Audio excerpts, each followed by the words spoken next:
15th, 2025 Village Board meeting to order. I'd like to ask Trustee Shomas and Trustee Heron to lead us in the pledge. I pledge allegiance to the flag of the United States of America and to the republic for which it stands, one nation, under God, indivisible, with liberty and justice for all. Thank you. Roll call, please, Tracy. President Klein. Here. Trustee Michaels. Here. Trustee White. Here. Trustee Lindy. Here. Trustee Heron. Here. Trustee Bonnie. Here. Trustee Shomas. Thank you. We have a quorum this evening. Up first, under public hearing, we have a public hearing for the fiscal year 25-26 budget. Matt, Anastasia, it's just formality for our budget, so I'd like to open the public hearing at this time. If you'd like to make a comment on the village budget, the 2025-2026 budget, you have 3 minutes at the podium. Going once, going twice, 3 times we will close the public hearing. Up next, I have a public hearing, item B, for annexation agreement amendment for Timbercrest Lennar. I'd like to open the public hearing at this time. If you'd like to make a comment or a public comment about the annexation agreement amendment for Timbercrest, also known as Lennar, you have 3 minutes to make a comment. Hi, Marie Johnson, 1916 in that circle. I just wanted to say that while I do think it's really nice that someone wants to come and finish this infill parcel, I question the amount of units being allowed on the property. The process been really thought through with the traffic concerns with that many more units and the density. And, you know, trying to make things more line up with the existing homes that are already there, the backyards and that type of thing. I know how critical that is and means a lot to a lot of the residents over there. So I'd really like you to think about those things and take that under consideration. Thank you. Any other public comment about Lennar specifically, please? Yes. I made a copy. It's going to take 9.5 minutes to get through all of it. I have other people who will finish reading for me if you guys will allow that, or if I can continue just to read through it. Would you mind leaving it with our police chief? He'll pass it out. Absolutely. I am so sorry. I didn't know what the protocol was, but there you go. So I don't know if you're willing to let me just finish. I will give it each person, it's public hearing, so there's 3 minutes per person. So if you can do it as you stated, and then just turn it over to the next person. Okay, great. So good evening, and thank you for the opportunity to speak today. We're here tonight to continue to raise urgent concerns regarding the Brighton Ridge development, specifically how it threatens traffic safety and long-term livability of our neighborhood and the broader Sugar Grove community. First, we want to express our appreciation. Thank you for truly listening to our concerns about Hampton Road. The revised plan to curve the road isn't just a smart adjustment, it's a meaningful step that puts resident safety first. It shows what's possible when the community's voice is heard. And the best part, it's also a win for Lennar, reducing road construction costs and creating 3 premium lots that add value to their project. This is exactly the kind of collaborative solution we need more of, one that protects our neighborhood while still supporting responsible development. However, unfortunately, serious concerns remain, particularly regarding access points. Let's put this into perspective. Windsor Point has 430 homes with 3 fully functioning access points, Park, Regency, and St. James. Even with those, residents regularly face backups, delays, especially during rush hour on Galena.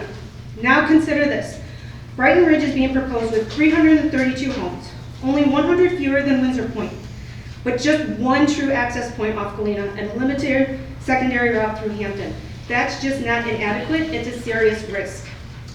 For further context, Windsor West has 260 homes and 3 access points. Brighton Ridge will have 72 more homes, but 2 fewer exits.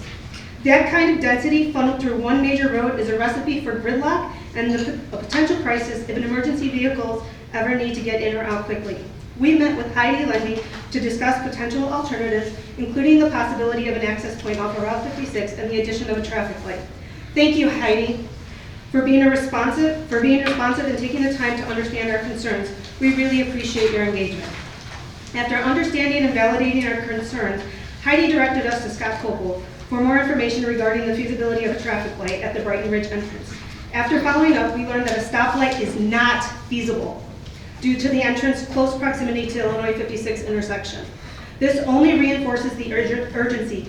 We cannot move forward without a real workable solution to these access and safety concerns. So this is why we are here tonight. We respectfully urge the board to withhold final approval on the Brighton Ridge development until a viable solution to these safety concerns is addressed. To complicate matters further, we have recently learned about a proposed rental townhome project near Galena running parallel to Windsor Point. This raises even more questions. Are additional developments planned for this area on the south side of Galena? Will Galena need to be widened from 2 to 4 lanes to handle increased traffic? If so, how will that impact Brighton Ridge residents, especially with no stoplight?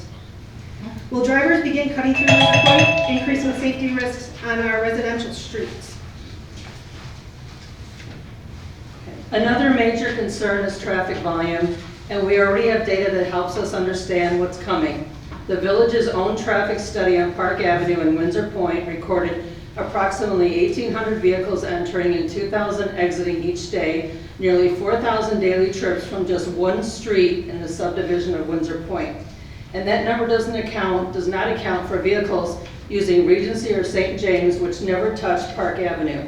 So the true volume of cars entering and exit Windsor Point is significantly higher than what the study reflects.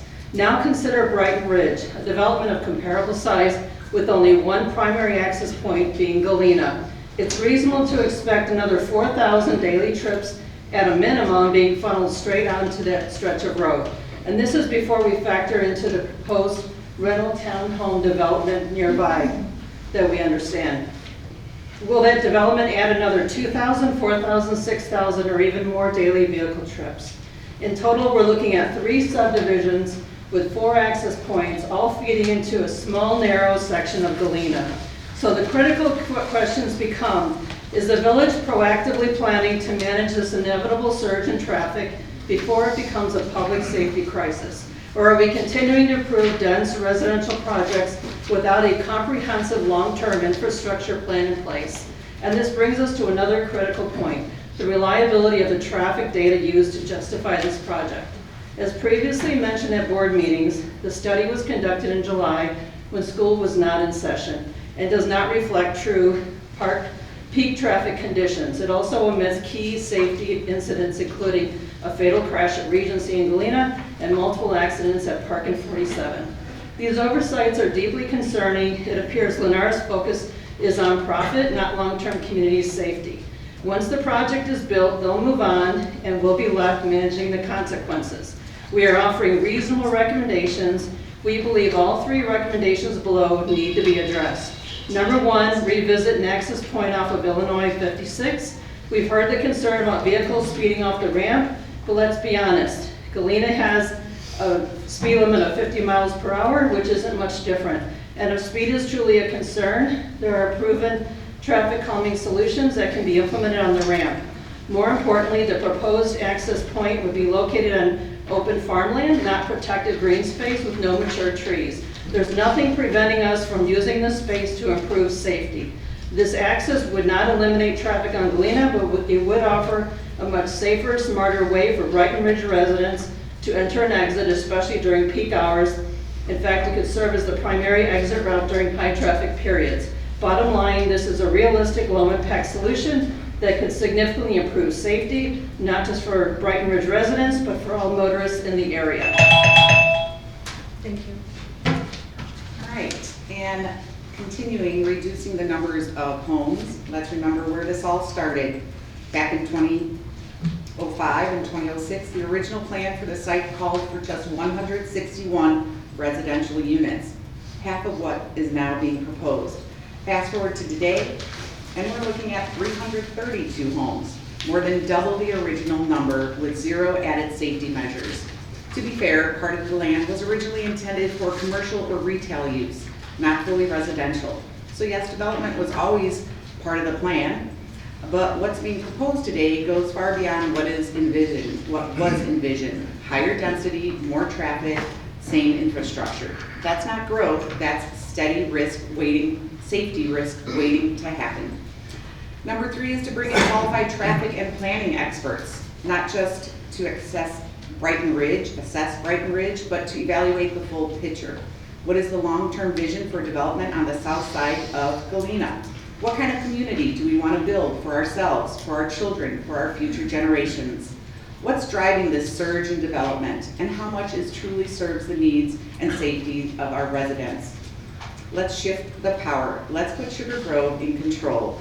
Instead of reacting to developer-led proposals, let's proactively shape a unified vision, one that reflects what we value, what our roads and infrastructure can realistically support, and most importantly, what's safe for the families who live there.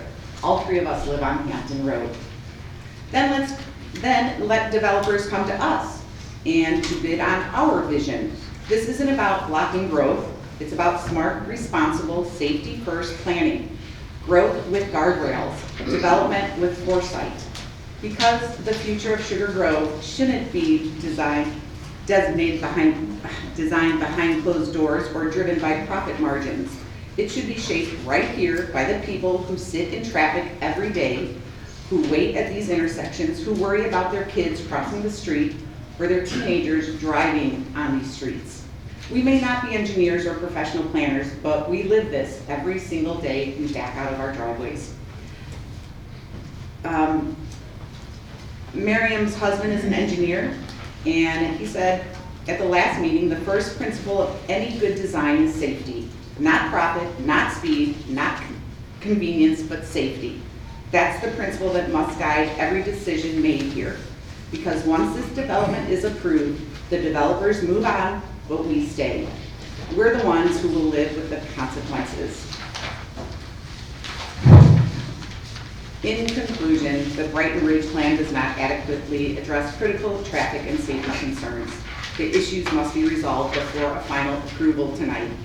When we circulated our petition, Can we just finish? I'm gonna let you, there's public comment, so there's another spot before we vote on it anyway, so you can come back up at that time. Are there any other public comments at this time under the annexation agreement amendment for Timber Crest? Yeah, I would be, if you should give her a sheet. Yep, that's fine. Yep. Thank you very much.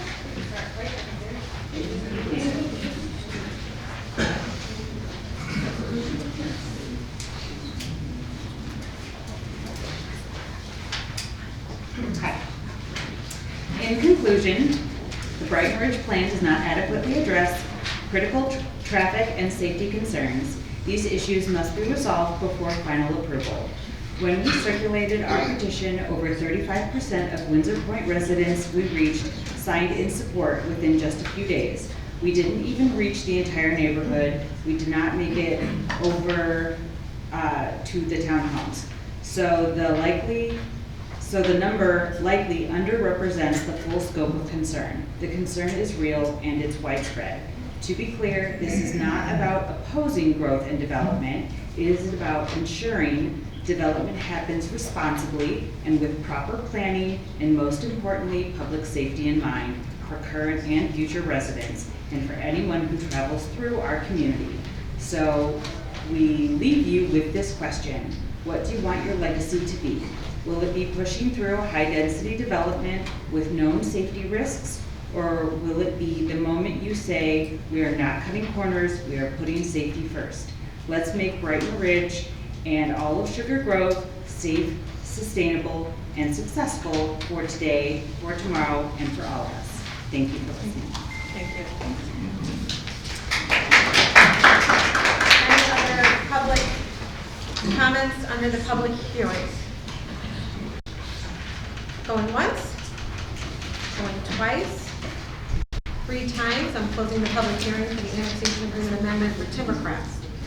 Up next, item 5, presentations, the fiscal year 2024 GFOA Certificate of Achievement and Financial Reporting Award. Are we accepting it? Do you want to say anything about it?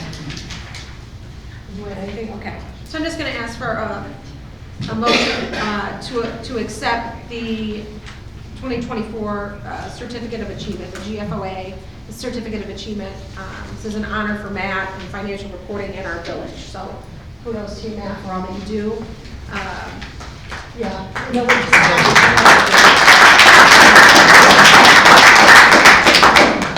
motion to accept it. I'll make that motion. Thank I'll you. second. And first trustee Michaels, second trustee Shonus. Roll call, please. Trustee Michaels? Aye. Trustee Thomas? Aye. Trustee White? Aye. Trustee Lindy? Aye. Trustee Heron? Aye. Trustee Bonnie? Aye. Thank you, motion carried. Up next, we have a few proclamations for this evening. I'm going to first start with Michael Casa. I'm going to bring, right, I have an order. So, okay. I know, maybe, maybe not.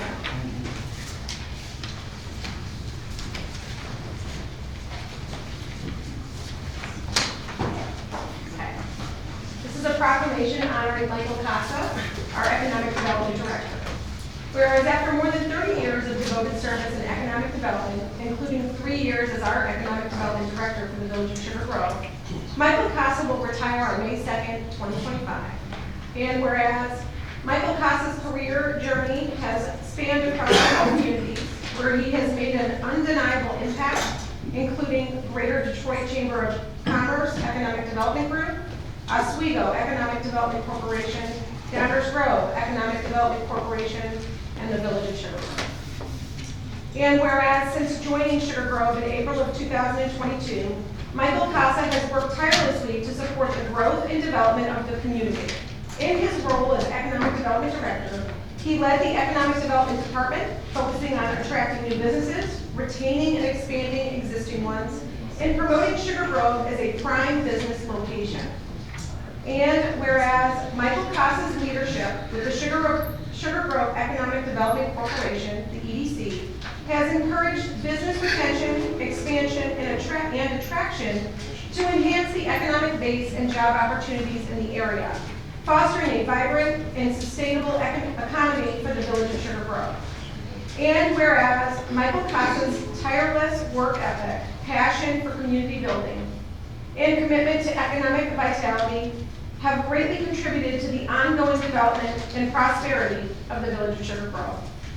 And whereas the Village of Sugar Grove deeply appreciates Michael Casa's leadership, which has helped guide the village through a period of growth, and expresses its gratitude for his visionary work that has laid a strong foundation for future development and success in the community. Now, therefore, be it resolved that I, President Jennifer Koenig, with the Board of Trustees and the Village of Sugar Grove residents, formally recognize and honor Michael Casa for his exceptional contributions as Economic Development Director, and express our sincere appreciation for his leadership, dedication, and unwavering commitment to enhancing the village's economic future. Dated this day of April 15th.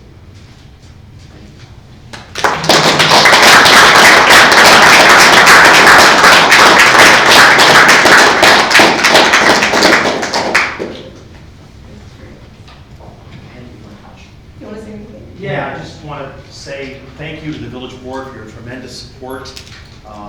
Thank you to Scott Keppel, you've been an awesome boss. I'm really going to miss working with the village staff, in particular my assistant Becky Wilt. And Jen, I just want to say thank you. You've been a tremendous champion for me, always supporting me, and I'll be always grateful for that. I've been here 3 years, but I came to discover right away that Sugar Grove is a special place. And I wish this community nothing but success and all the best in the future. Thank you very much. Thank you, Michael.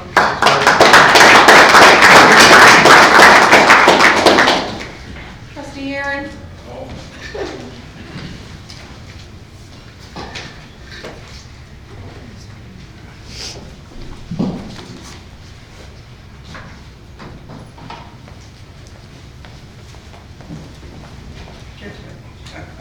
Okay. This is a proclamation for trustee Sean Heron, who served on this board since 2013, so from 2013 to 2025. Whereas Sean Heron and his wife Sarah have been dedicated residents of Sugar Grove since 2008, contributing their time and talents to the betterment of their community in numerous and impactful ways. And whereas through their volunteer efforts, Sean Heron and his wife Sarah have been integral to the success of various community events, including the Corn Boil, Holiday of the Grove, and the Sugar Grove Food Pantry, serving as youth leaders at their church and coaches for Kalen Youth Soccer and the high school track and field team and numerous park district activities. And whereas Sean Heron has demonstrated unwavering commitment to community service, serving as a leader and mentor for youth and families throughout Sugar Grove, modeling the value of giving back and leading by example. And whereas, in addition to his community involvement, Sean Heron is the Dean of Students at Harbor Middle School, bringing his passion for education and further strengthening his connection to the community. And whereas, before becoming an educator, Sean Heron served with honor in the Army for 10 years and worked in various professional capacities, gaining invaluable experience that he now uses to benefit the community of Sugar Grove.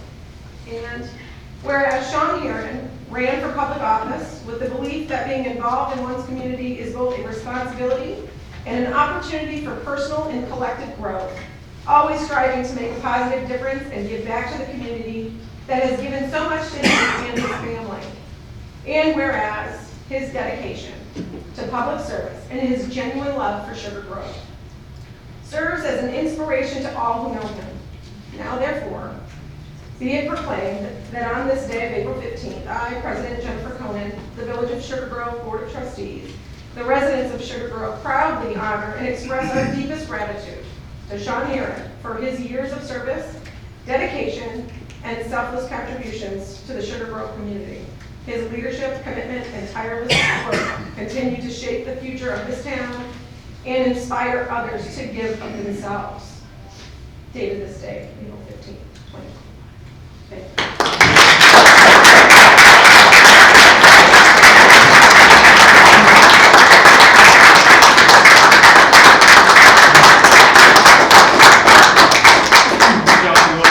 Thank you. What a way to remember us. That'll use. Oh, you drink out of them? Water or maybe some other spirit that makes me happy. We wanted to give you a few of these to remember us by and say thank you. You're always an advocate for staff. And there's a couple of more at your desk, but thank you very much for Right? everything. It's a useful gift. Yeah, not much. Well, for the-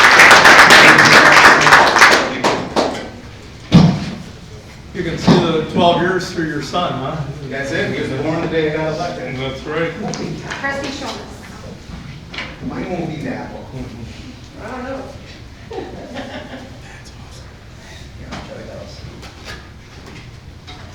This is a proclamation for Trustee Michael Schomas, who served from 2021 to 2025. Whereas Michael Schomas is a devoted resident of the Village of Sugar Grove, actively contributing to the community alongside his wife, Lee, a dedicated public school special education teacher, and their two sons, Jacob and Lucas. And whereas Michael, together with his family, has shown unwavering commitment to the betterment of Sugar Grove by generously volunteering their musical talents at local church services and supporting various charitable organizations. And whereas Michael Schomas has demonstrated his strong sense of public service through his previous role on the Sugar Grove Police Pension Board, working tirelessly for the welfare and well-being of the community. And whereas Michael Schomas ran for village trustee to bring his extensive leadership experience, strategic thinking, and deep passion for the community to the village board, with a clear focus on fiscal responsibility, thoughtful decision-making, and initiatives that benefit all residents, including families, public schools, and local businesses. And whereas Michael Schomas served as a trustee for the Village of Sugar Grove from 2021 to 2025, exemplifying leadership, dedication, and a strong commitment to improving the community through thoughtful decision-making and strategic planning. And now, therefore, I, President Jennifer Conan, on behalf of the Board of Trustees and all residents of the Village of Sugar Grove, recognize Michael Schomas for his contributions to the Village of Sugar Grove, his dedication to public service, and his unwavering commitment to building a stronger, more vibrant community for all. Let this proclamation stand as a testament to Michael Schomas exemplary service, his integrity, dedication, and his focused efforts in serving the best interest of all residents of Sugar Grove, dated this date.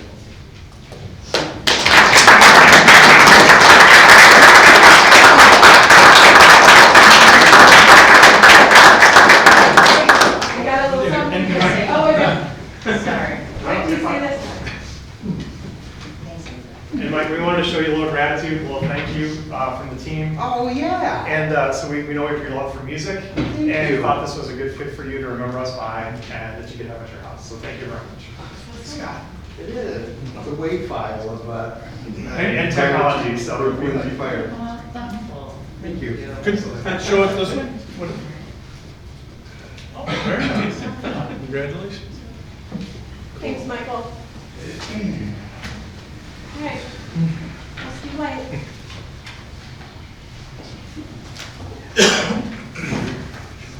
Thank you. This is a proclamation for James Jamie White, who served on the village board from 2021 to 2025. Whereas Jamie White has demonstrated exemplary service to the village of Sugar Grove and its residents through his dedicated role as a community leader, legal professional, and advocate for positive change. And whereas since May of 2021, Jamie White has served as a trusted and respected village trustee, bringing his knowledge and expertise to the betterment of Sugar Grove, ensuring thoughtful governance and community advancement. And whereas, as a skilled attorney with over 30 years of legal expertise, Jamie White has offered his expert counsel to individuals and businesses in the field of real estate, estate planning, business organization, and personal injury law through his firm, the Law Office of James F. White, PC, which has consistently provided high quality and effective legal services to the community. And whereas Jamie White's deep commitment to service extends beyond his professional life, as he has served as a Plan Commission member for the village, the director and president of the Sugar Grove Chamber of Commerce, a founding member of the Sugar Grove Economic Development Corporation, and currently leads Water Lily International, a nonprofit organization dedicated to providing clean water worldwide. And whereas through his tireless contributions, Jamie White has played a pivotal role in shaping the community of Sugar Grove and has continually worked to enhance the lives of its residents, promoting both local economic growth and global humanitarian efforts. And now, therefore, be it proclaimed that the Village of Sugar Grove honors and recognizes James Jamie White for his exceptional leadership, community involvement, and unwavering dedication to improving the lives of others. His service as a village trustee, legal professional, and advocate for local and global initiatives has left a lasting impact on the Village of Sugar Grove and its future. Be it further proclaimed that the Village of Sugar Grove expresses its deepest appreciation for Jamie White's continued commitment to public service and wishes him continued success in all of his future endeavors. Dated this day, April 5th. Thank you.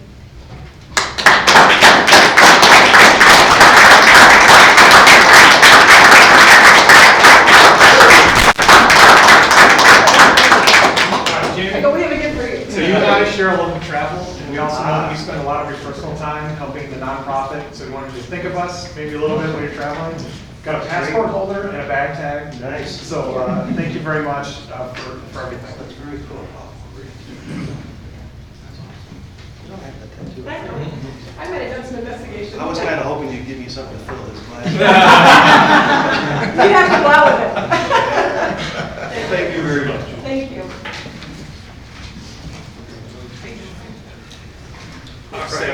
Oh. That was my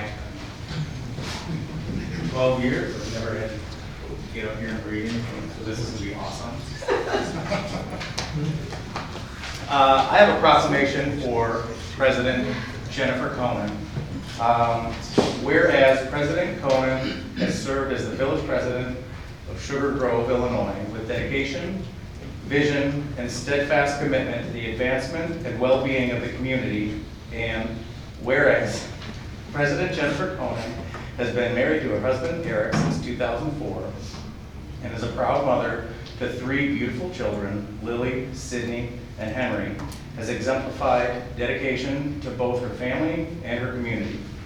And whereas, under President Jennifer Conan's leadership, Sugar Grove has seen the expansion of local businesses and services with the addition of notable establishments such as Burnt Barrel Social, Marie's Primo's Tacos, Starbucks, Cold Stone Creamery, Cilantro Taco Grill, and more. Strengthening the local economy and providing increased amenities for residents. And whereas, whereas President Jennifer Conan has demonstrated fiscal prudence by ensuring back-to-back historic zero property tax increases, reducing water bills by 5%, and maintaining a strong reserve fund exceeding $20 million, while prioritizing infrastructure projects such as a remodeled police station, pedestrian bridge, and road safety enhancements. And whereas President Jennifer Conan has been instrumental in advancing the Grove Development Project and a transformative 760-acre mixed-use development that will provide a diverse housing, retail space, parks, and job opportunities, contributing to long-term sustainability and growth of the village.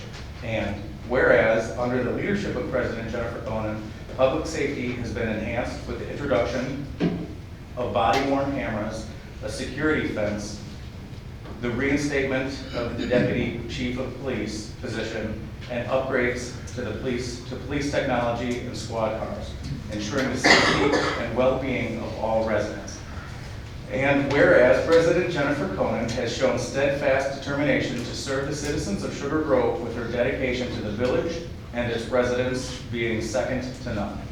And whereas President Jennifer Conan's exceptional leadership and commitment to each and every employee of the village of Sugar Grove are profoundly appreciated by the entire staff. Her dedication and selflessness are an inspiration and leave a lasting and meaningful impact on our community. Now, therefore, be it resolved that the Village of Sugar Grove Board of Trustees, staff, and residents of the Village of Sugar Grove do hereby recognize and commend President Jennifer Conan for her exceptional service, leadership, tireless efforts in making Sugar Grove a vibrant, prosperous, and connected community. We extend our deepest gratitude and appreciation for her contributions to the Village of Sugar Grove. Dated this day, April 15, 2025. Thank you. Thanks.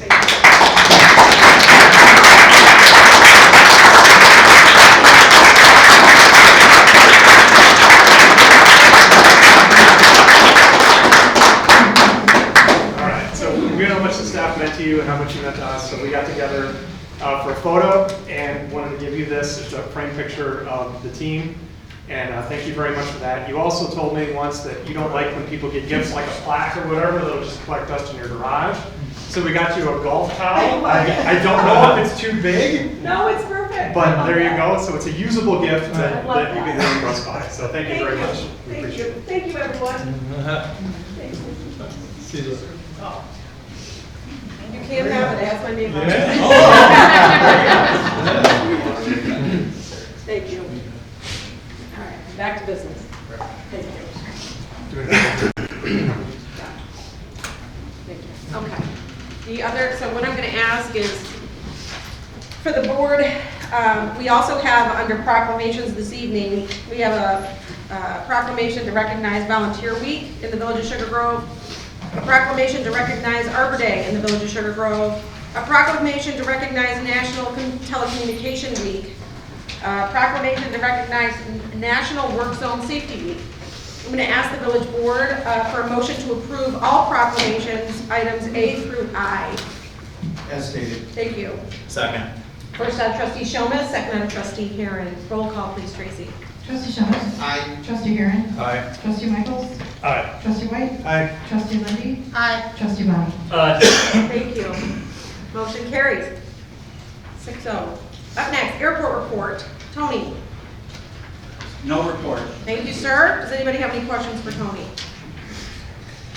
Okay, moving on. Up next, we have public comment on scheduled action items. The agenda is rather long. We do have copies. If anyone did not receive a copy of the agenda, it is by the door. I'm not going to list them all. The entire agenda this evening, there are no discussion items. The entire agenda this evening is up for a vote. So if you look through that agenda and you have any public comments on any of those items, you have 3 minutes to come to the podium and make your public comment. This evening, Marie Johnson. I don't know if you... I already gave. Okay. Jaden Chada.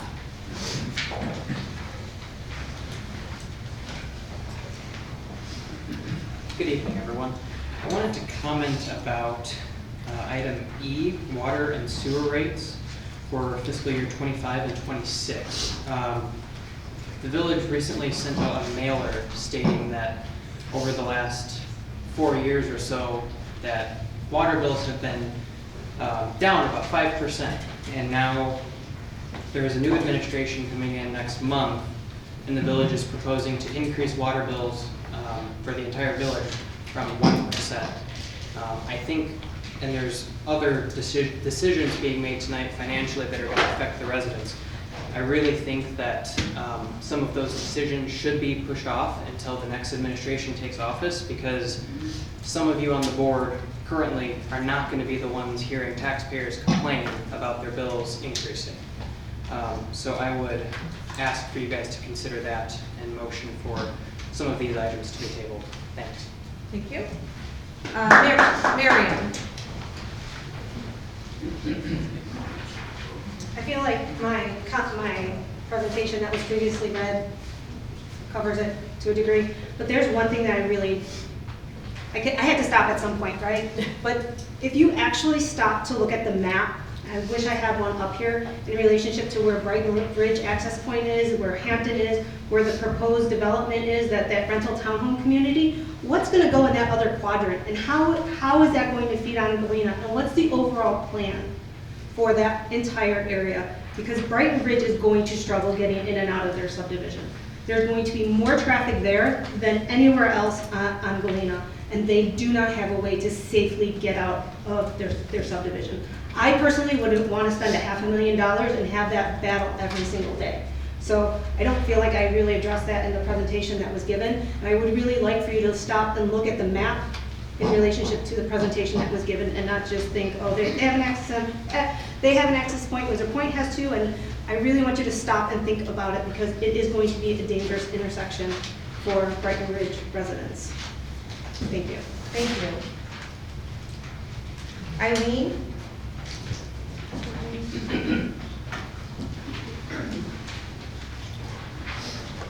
I think we really presented our view and what our concerns are for Brighton Ridge, Windsor Point, and really even the new subdivision that we're talking about, that townhome rental area.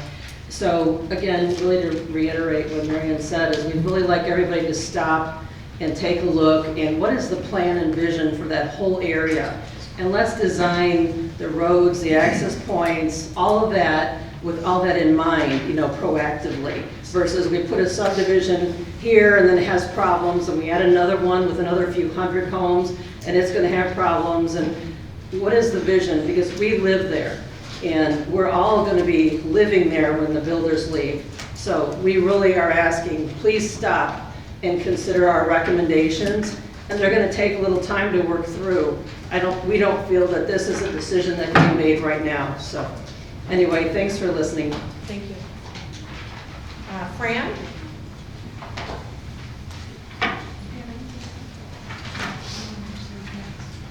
Thank you. Okay.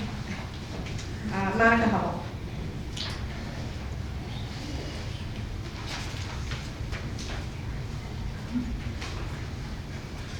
Not too sure why we're pushing Brighton Ridge so fast. I mean, maybe you could show me documents from 2020 in a FOIA report, but our community was very kind of surprised when this happened. We know that there was going to be something at the end of Hampton, but not this.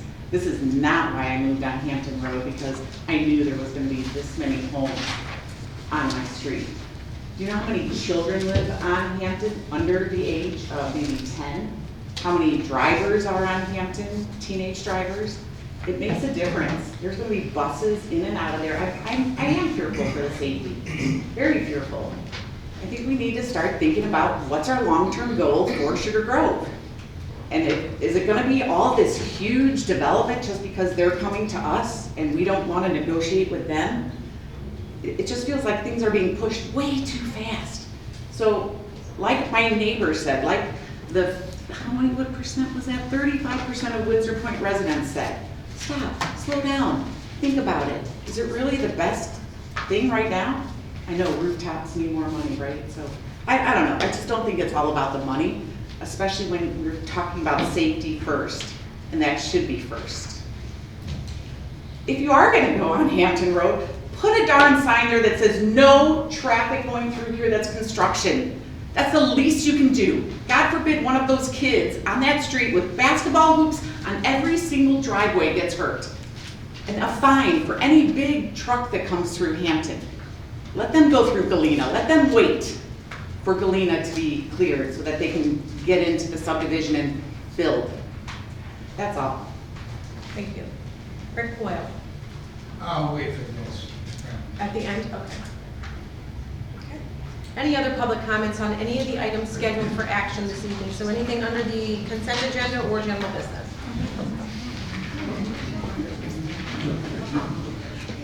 My name is Dale Essling. I will echo Jaden's concerns about pushing these things through at the end of your terms. My opinion is that any one of these resolutions that is going to increase the cost of being a resident in Sugar Grove should be pushed to the next administration and let them make a decision on this. Thank you. Any other public comment? I did want to say one more thing.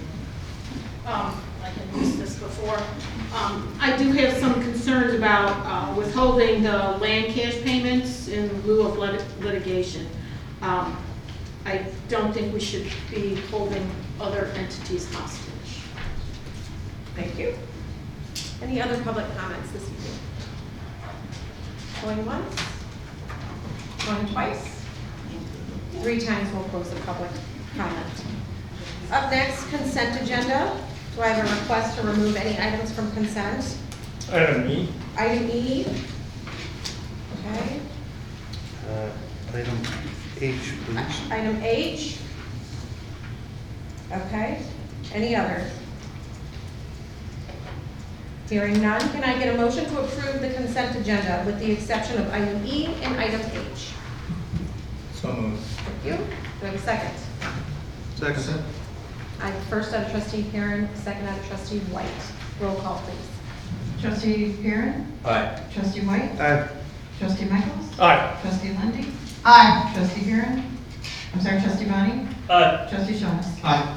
Thank you, motion carries 6-0. Okay, item E, the resolution amending water and sewer rates for 25-26. Trustee Michaels. I don't feel that we need to raise water rates. The village spent a lot of money to run the water main from the groundwater tank on Arbor up to Pressberry, and it's allowing Lenard to tap into that water main, saving them hundreds of thousands of dollars in extending water main. And even if we requested a portion of that back, it would go towards capital expenses that could be used to offset this rate increase. So I'm opposed to raising the water rates and think that we should be negotiating better on the behalf of the village residents when new development comes in, especially in this case. Thank you. Any other comments? Matt, can I just ask, the village, the budget, the water fund was budgeted with the 1% in here. Okay, do you want to elaborate on that at all, on that fund?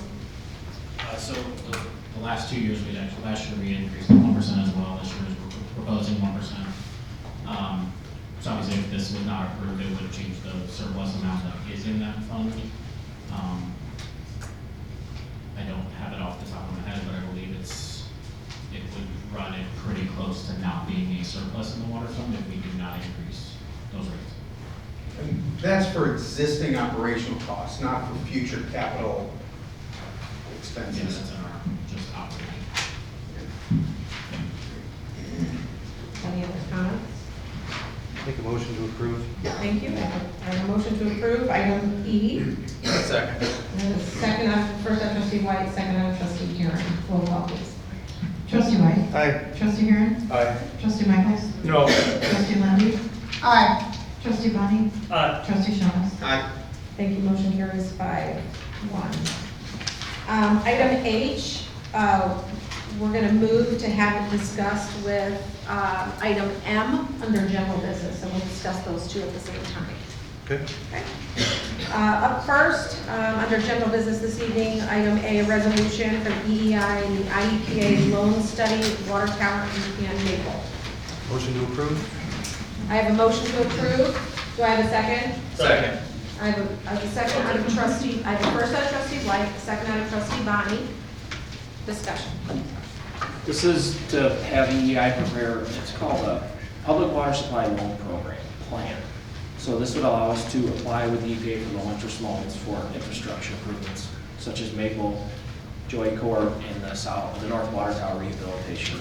All of these projects are in our future capital plan, but with the... Brad, can you move the mic up a little bit? Well, with the unknown timeline on the IL-47 widening and relocating that infrastructure, the capital fund would run short. So this would allow us the option. But there's just some deadlines too, like it ends March 31st is the last day for submittal. So we're trying to get this plan together so we can submit it by next year. Because it takes some work. So in front of you is a PSA from EPA to prepare. Does anybody have any questions? You did answer the reason why this is being brought up under general business tonight without discussion first as a discussion item, and it's being proposed under general business. So I appreciate that, because I think most things should come up under discussion items and then come back for the board to be voted. This is online. Yeah. Thank you. Any other discussion? Hearing none, roll call please, Tracy. Trustee White? Aye. Trustee Bonnie? Aye. Trustee Michaels? Aye. Trustee Landy? Aye. Trustee Heron? Aye. Trustee Shawns? Aye. Thank you, motion carries 6-0. Up next, item B, the resolution authorizing an agreement with Bolton Technology, the emergency warning siren. Chief. Move to approve. I have a motion out of trustee White. Do I have a second? Do we need to hear? Okay. Yeah. Do I have a second? I'll second. Okay, I have a first out of trustee White, a second out of trustee Shawns. Discussion, Chief. Good evening. This is just a follow-up the questions that were raised during the discussion at the last board meeting. This is just as a reminder, our emergency warning sirens, we have placed throughout the community, and we're looking to improve the technology and allow the ability during a tornado warning for the National Weather Service that pushes out data points to have a local computer here in Sugar Grove that will go out and look for those data points on a frequent basis through the internet about every minute. And then if it determines that those data points apply to Sugar Grove, it will set off our tornado sirens without having to manually do it with an officer that could be tied up on a call or unavailable at that time. So the other backup plan, the primary focus will be through a satellite feed. And once the National Weather Service pushes out that data information, the satellite doesn't have to wait. There's no latency, and that was one of the concerns that was brought up, was how long, what's the time frame before it will recognize it, determine it, and then send the signal out to activate our siren. So I spoke with the manufacturer. I also spoke with a number of communities, and it's in your packet, that have had this, and they've been in their systems for years, and they're really high on having this, so they can focus in on the emergency managers can focus in on other duties that they have to do during this time frame. So be happy to answer any questions you may have. Thanks, Chief. Any discussion or questions for Chief? The other communities haven't had any problems with them, No. Excellent. Thank you for doing that research. Sure. Any other discussion?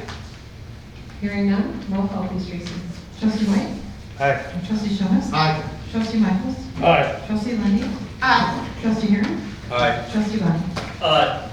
Thank you, motion carries 6-0. Up next, item C, an ordinance approving annexation of property on Denny Road for the fire district. Motion to approve. I have a motion to approve. Do I have a Second. I have a second. I first have trustee White, second have trustee Karen. Discussion. Okay. So this is for the fire district property on Denny Road. You guys discussed the possible annexation of their property at the last meeting. You have before you the ordinance approving the annexation. It is the rear 2 lots out of the 4 lots that they own on Denny Road. And the purpose is to build a fire training facility. Any discussion? Hearing none. Roll call, please, Tracy. Trustee White? Aye. Trustee Karen? Aye. Trustee Michaels? Aye. Trustee Lindy? Aye. Trustee Bonnie? Aye. Trustee Thomas? Aye. Thank you, motion carries 6-0. Up next, item D, the ordinance approving the PUD for the fire district. So moved. So I have first by trustee White, second by trustee Karen. Discussion? I would like to clarify that we have an ordinance that approves the preliminary PUD for the entire site and then a final PUD for phase 1. For the next 2 items? Yes. Okay. So, the preliminary PUD is for the fire district's training facility. They need the PUD in order to build their project in phases, if they wish to phase it out. First phase will be a burn tower, then there will be a training facility, and then there will be a training concrete pad, and eventually, hopefully, a fire station. So this is approving the preliminary PUD for the overall site. Thank you, Danny. Any questions? I need to apologize for being absent last week when a lot of this was discussed. Did we hear from any of the neighbors that were nearby? No, Chief Moran can speak to that. I believe he spoke to the neighbors prior to even coming in. No complaints No. at all? I know there's a lot of space out there.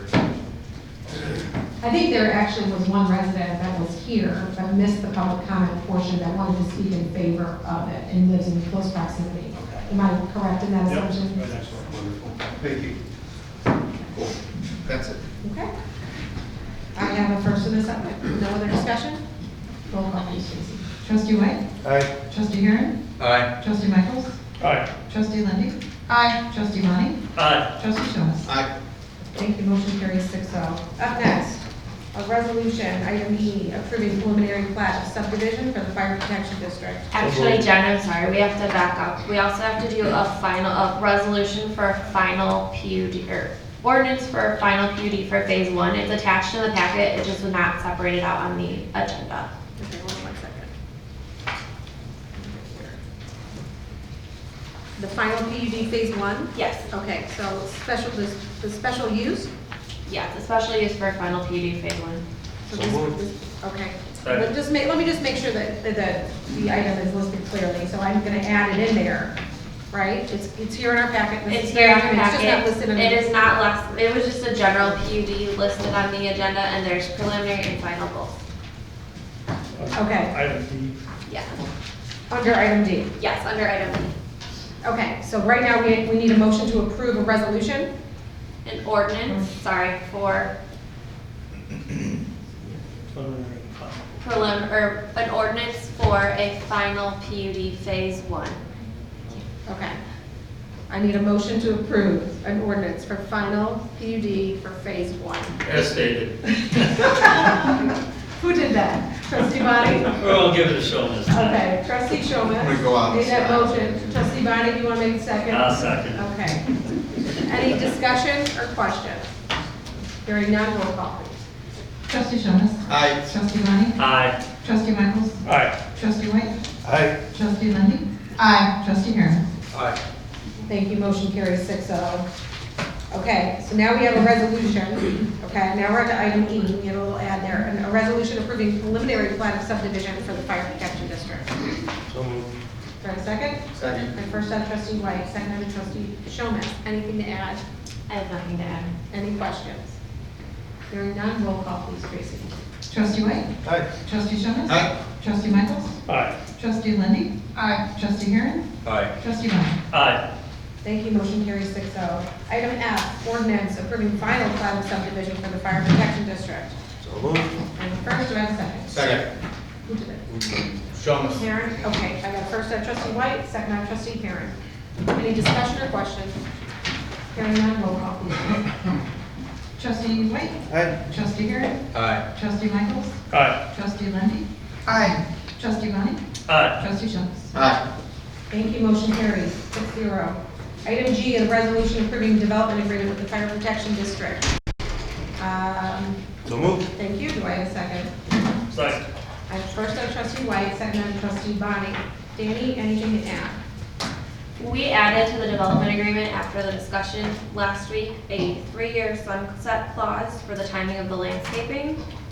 A 3-year sunset clause was added for the timing of the monument sign. Language was added to requiring them to connect to sewer once the sewer is within 200 feet of the property. The tree preservation language was amended to only require the tree preservation plan for the south side of the property and that no trees were to be removed along the west property line. And the color of the burn tower will be PMS 187. And here is your sample. Beautiful. It's a good color. It's not orange. Okay, thank you, Danny, for listing all those items. Any other discussion or questions? Hearing none, roll call please, Tracy. Trustee White? Aye. Trustee Bonnie? Aye. Trustee Michaels? Aye. Trustee Lindy? Aye. Trustee Herron? Aye. Trustee Jones? Aye. Thank you, motion carries 6-0.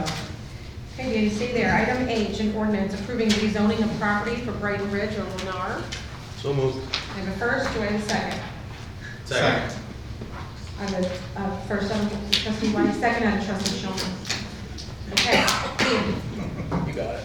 You have before you the ordinance approving the rezoning for Brighton Ridge. This is necessary in order for the proposed plan to move forward. It was previously discussed and there were no concerns over the proposed rezoning. They are proposing to rezone from R2 and B3 to R2 and R3. They're taking the commercial component out of the previous plan that was originally approved for there. I did make one minor change to the ordinance from what is in your packet, and it's just a minor language change that we changed Cal Atlantic from owner to contract purchaser of the property, because technically they're not the owner yet. Okay, thank you. Any discussion or questions?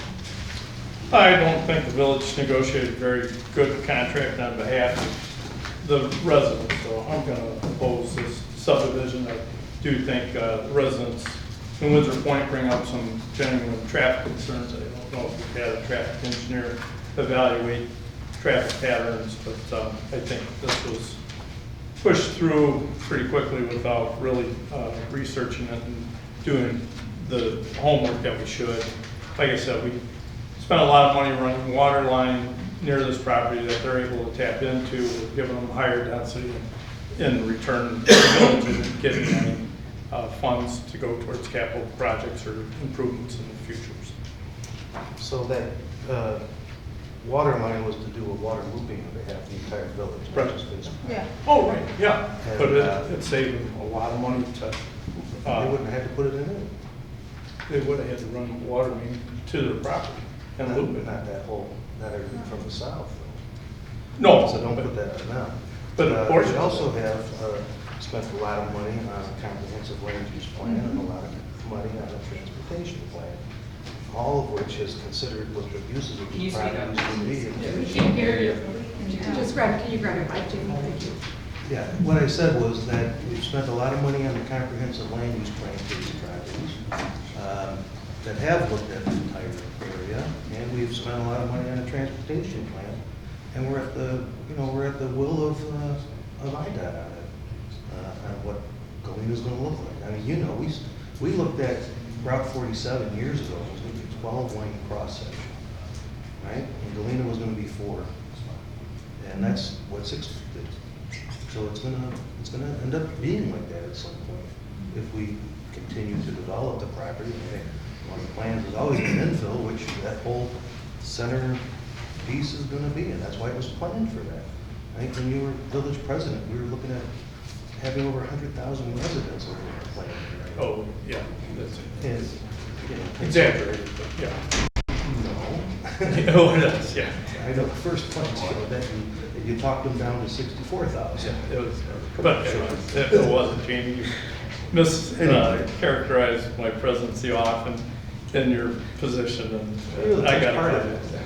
Yeah, and then I sold out the TIF, and you know. Where is it? The tip has nothing to do with this. Yeah, but it's his Please mischaracterization. keep comments to So, this yeah. item. No. I encourage you to stay Yeah, on this no, item. I was trying to answer residents' questions about overall planning of the area, and that has been done, and this, I think, falls within. So that's all I have to say. Here's a motion. I will say, as a resident of Windsor Point, I have heard what they have said. I also have driven out of Galena in prime, traffic time. I go east in the morning and I come west in the afternoon. I don't have a problem. I don't have a problem turning left. Okay? Galena has a large capacity. I trust our experts, our engineers, EEI, and I trust our police department that said they're not concerned about Brighton Ridge causing too much traffic on Galena. I trust them. I think this is, as far as planning, we have a comprehensive plan, and where I'm not a traffic engineer, I do have a lot of experience as a licensed architect. I also have experience being on the plan commission.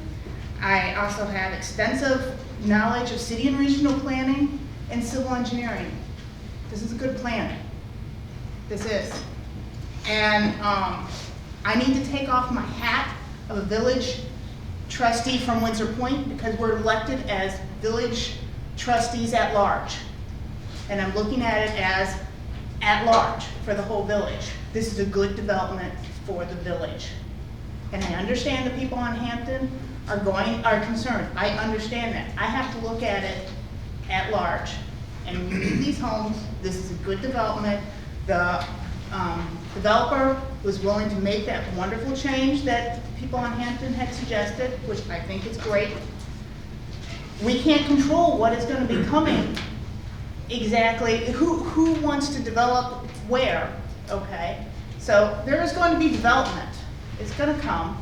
We can't control traffic lights necessarily on that road because IDOT owns that road. So I put my confidence as far as the traffic in our engineers and our police department who said they're not that concerned it can handle the capacity. Have we had a traffic study done? The Lennar provided a traffic study with their application. Oh, did we, I don't know, recall seeing it, did we? It would have been in your first packet when we first discussed it. And then Chief did, right? Chief, you had traffic counts when you were doing the speed analysis as well. Through Windsor Point, but. Yes. Yes. And so I don't remember the level of service that is on, in the subdivision now and what's proposed, if it's decreasing. Off the top of my head, I'd be guessing it. I got that from the one that Chief did. It's very low, the amount of traffic. It's surprisingly low. Through Windsor Point? Through Windsor Point, Yeah, yeah. I'm talking on the Galena, and the regional traffic that drives through there, and where we stand today, what the future is. And I realize Lennar isn't gonna have a huge impact, but is there a need for a stoplight at Lennar St. is here if James? you want to ask them Yes. questions Traffic about the engineer. traffic study. Please, come to the podium. Good evening. Good evening.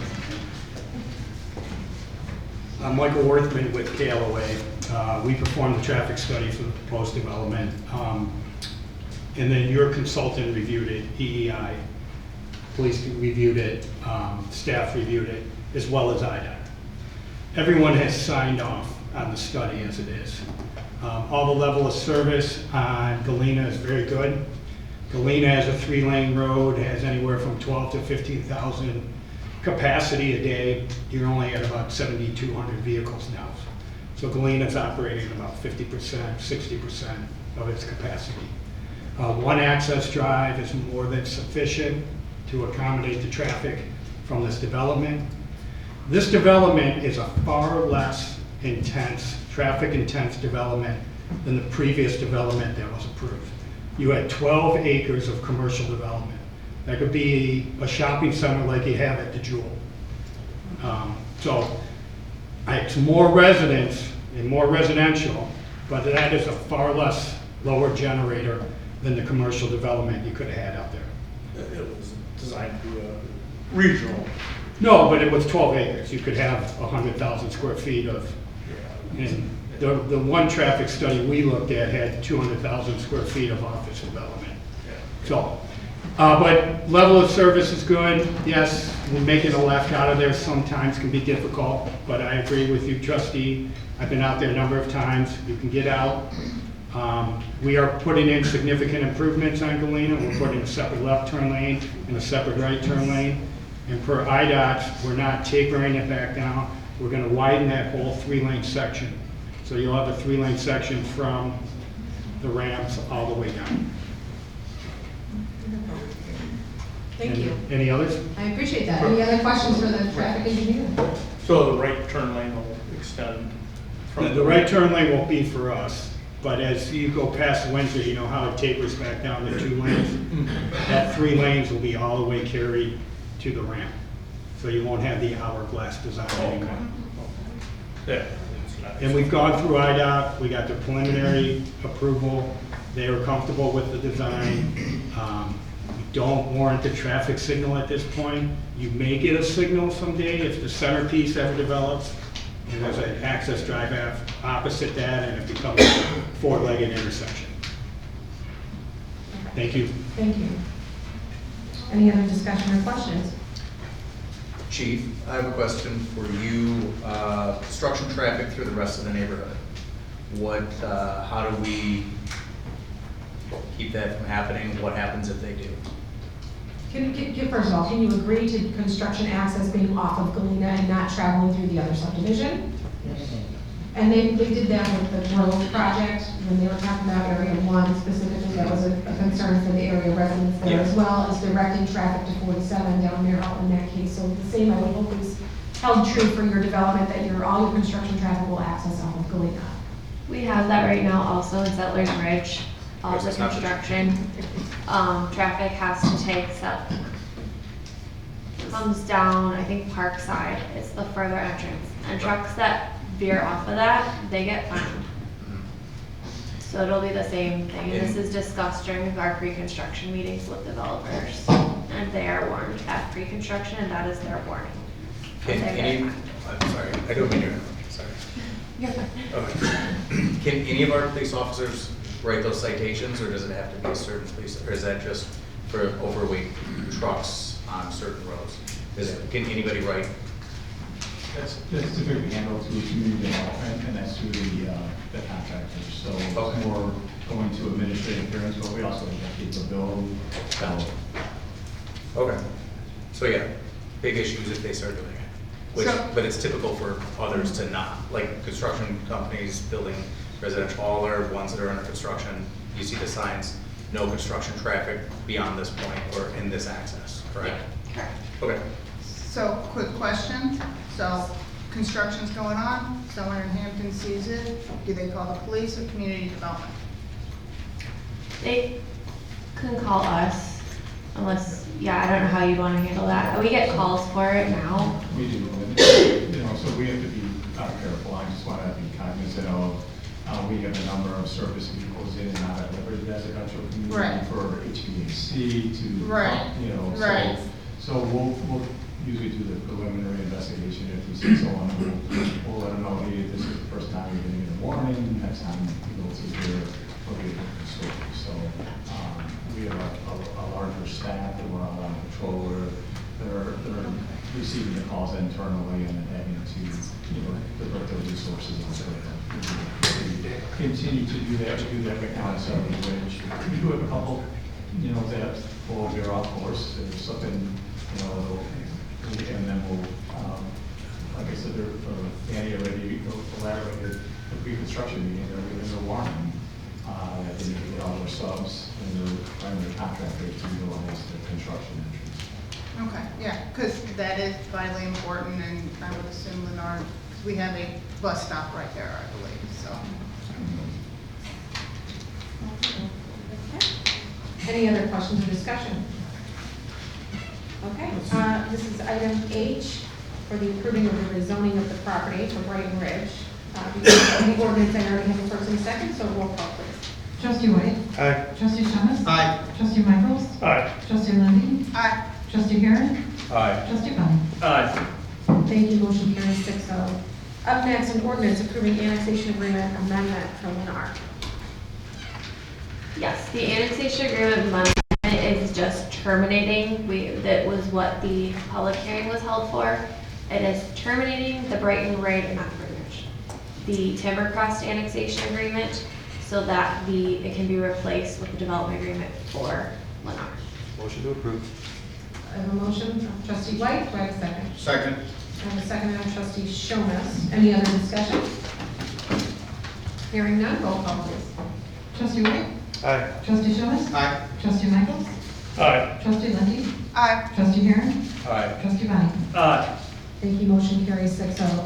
Up next, item J, the ordinance approving preliminary PUD for Brighton Ridge. So moved. First, do I have a second? Second.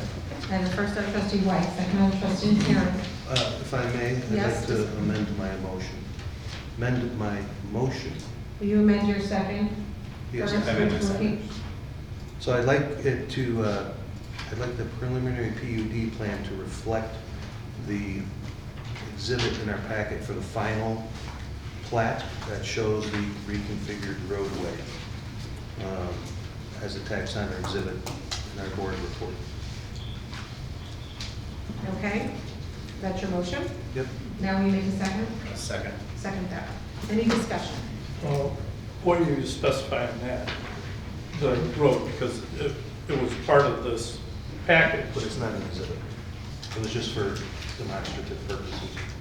The final plat of subdivision was included in your packet to show you what the revised route for Hampton is, how they turned it. Rather than changing all of the exhibits for preliminary, we're referencing the final, because they have submitted that for final, showing the new route for Hampton. Okay. So it was just for reference in your packet to see the new road layout. Thank you, Danny. Any other discussion or And questions? then, could you go over item 2, percentage of stone or vinyl siding in the various elevations? Yes, so we added, and it's actually in the development agreement with Lennar, and they cannot exceed 20% of the, Do you want to hold off, that's part of the development agreement, do you want to hold off on that? It's not part of the preliminary PUD? That's fine. I can address it later, if that's all right.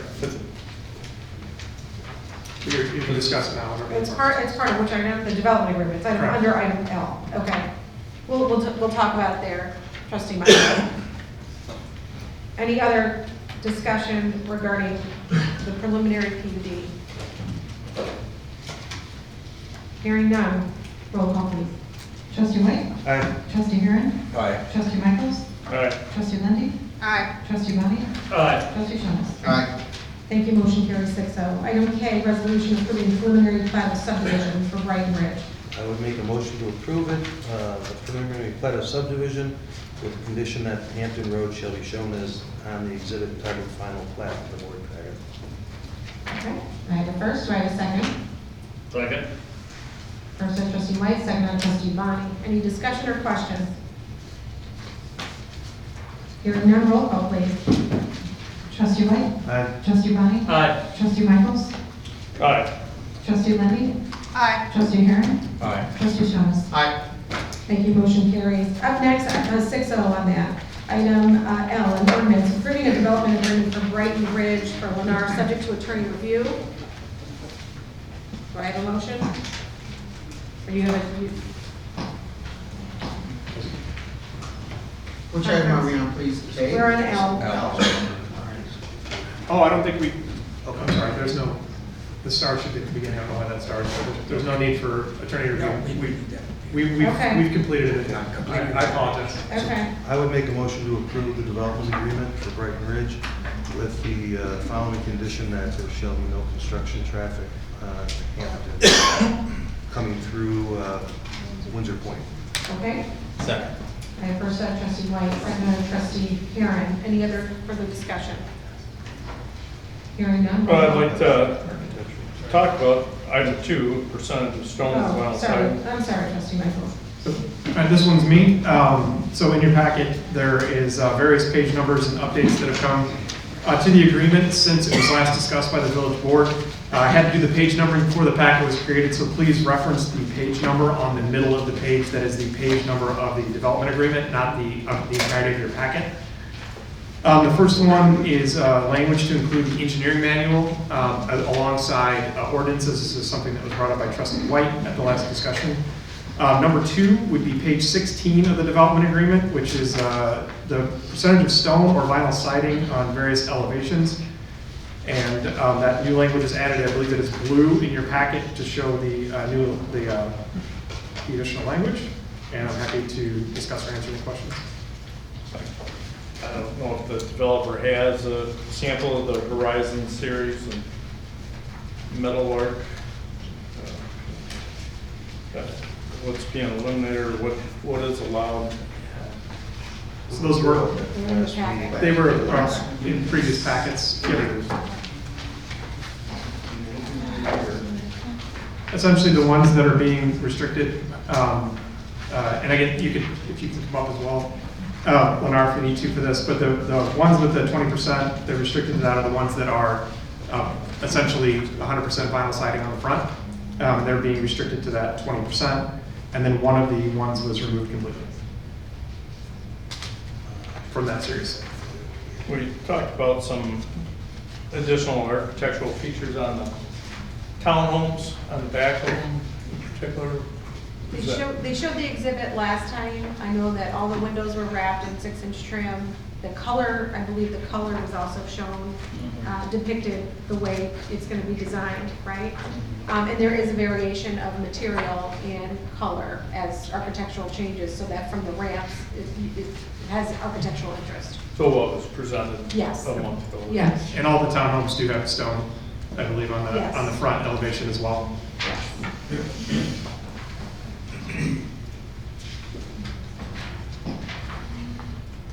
And the minimum lot width is, or lot size being deviated from our plan. Significant. And the signage, was that discussed last meeting? It seems like 80 square feet of sign is quite large compared to 32 square feet that's allowed.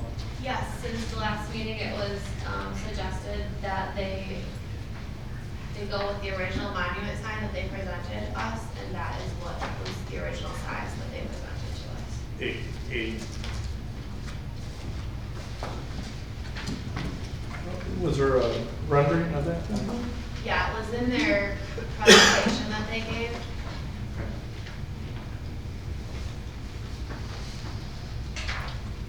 Okay. Number 3, Scott? So number 3, if Scott Nadeau could come up, if you don't mind, Scott.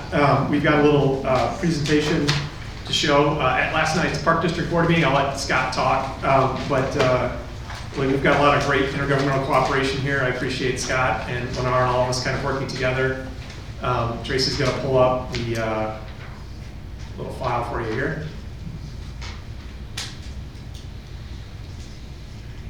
If you could just talk about what was approved and what your relationship's going to be and how you're going to involve in the park, Scott. Thank you very much to the trustees of the village president, and to the staff. First and foremost, I'm Scott Nadeau. Some of you have never met me. I'm new-ish to the community, executive director for the Park District since 2022. The stance of the Park District on any new development is always that we protect and ensure that adequate green space can be provided for current and new residents. This was stated as such to the development team when we first started discussing a parkland donation. And over the past few months, we've discussed a plan that incorporates 2 separate sites. One of the sites will have a playground targeting 5 to 12-year-olds with a shade pavilion and also a bike path that would connect to currently being developed bike path that will run through Bellevue Park and has the bridge connection to the Gilman Trail. The board looked favorably upon that design. Very happy with the choices made. The development group was also, the designers were provided by the development group were also very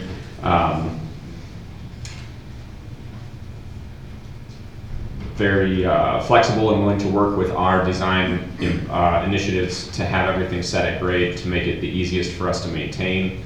They were able to provide us with projected improved tax revenues that we would be able to ensure that we could afford to maintain these parks and to replace amenities when the time comes. Playgrounds have a shelf life of about 20 years. We try to keep it to that. I know we've got a few playgrounds in the community that are beyond that age, and I've been working hard over the past 3 years to have plans put in place to make replacements there. And moving forward, we'd like to keep with that schedule. Some communities that are larger than us have replacements of their playgrounds at 15 years or even 10 years, depending on how big their traffic is with children's use. At the second site,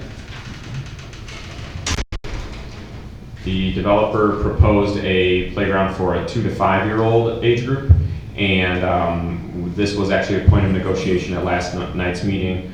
In order to approve the site here, we wanted to have swing bays added.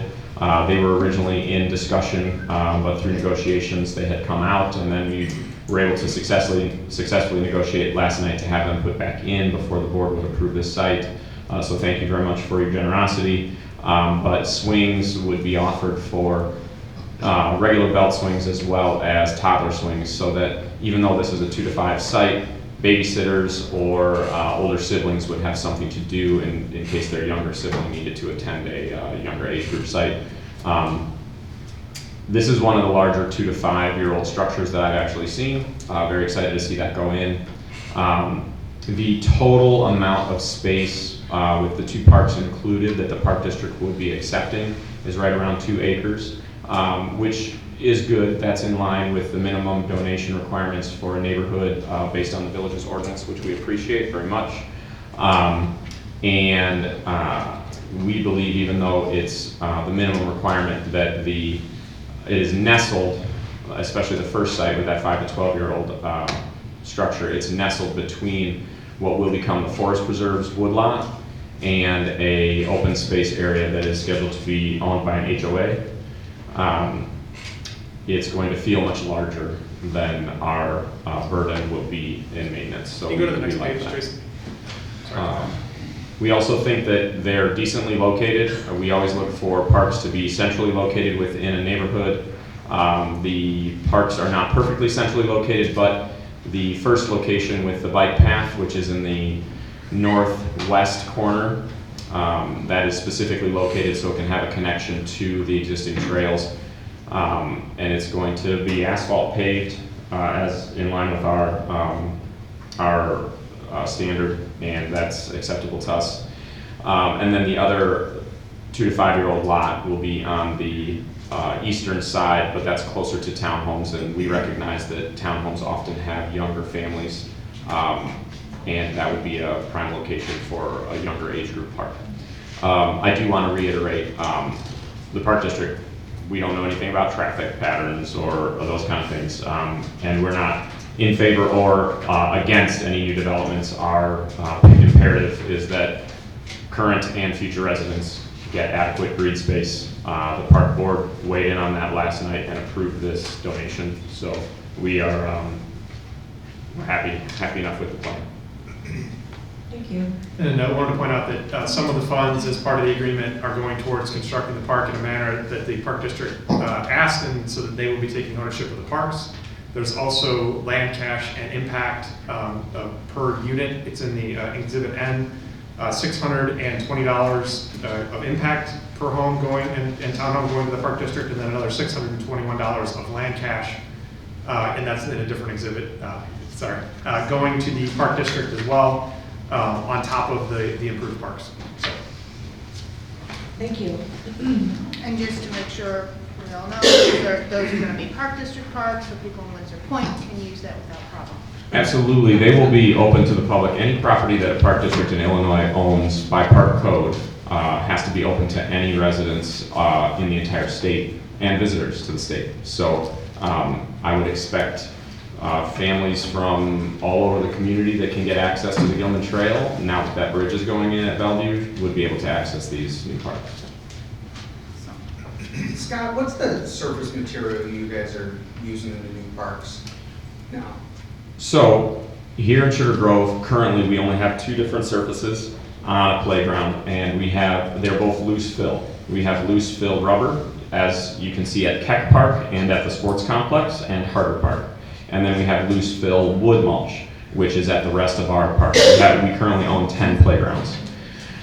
In the future development of Black Walnut, which will be happening this summer, we are going to have our first unified surface, and that will be a synthetic turf grass surface. Owning and maintaining that type of surface is new to us. For our neighborhood parks, we are going to be in favor of the loose fill wood mulch. Based on Illinois statute, the loose fill wood mulch is considered ADA accessible. It's a challenge for a wheelchair, but it's still considered an accessible surface, whereas the loose fill rubber is not considered an accessible surface. So we look in favor of that. It's something we are experienced in maintaining, we budget to maintain, and we know we can manage that. We looked favorably upon the synthetic turf for Black Walnut because we had a grant for the project. An average size playground, you can easily add $100,000 onto your budget just to have a unified surface like that. But the synthetic turf grass was going to have a simpler maintenance component to it compared to the Port and Play rubber, which you may have seen at some of the other playgrounds. Yeah, and that's what the picture almost suggested that that's what was going on. Well, what's going in these parks is going to be loose fill wood mulch. Right. That's what we discussed with Lennar. We were happy with that surface, and it's based on. It is ADA. It is, and actually the playground is going to have an ADA entrance, an actual wheelchair entrance. Slope is what we're calling it. It's not officially a ramp unless it has a guardrail or a handrail, but it's essentially a ramp. They're good looking parks. We think so. Yeah. Thank you.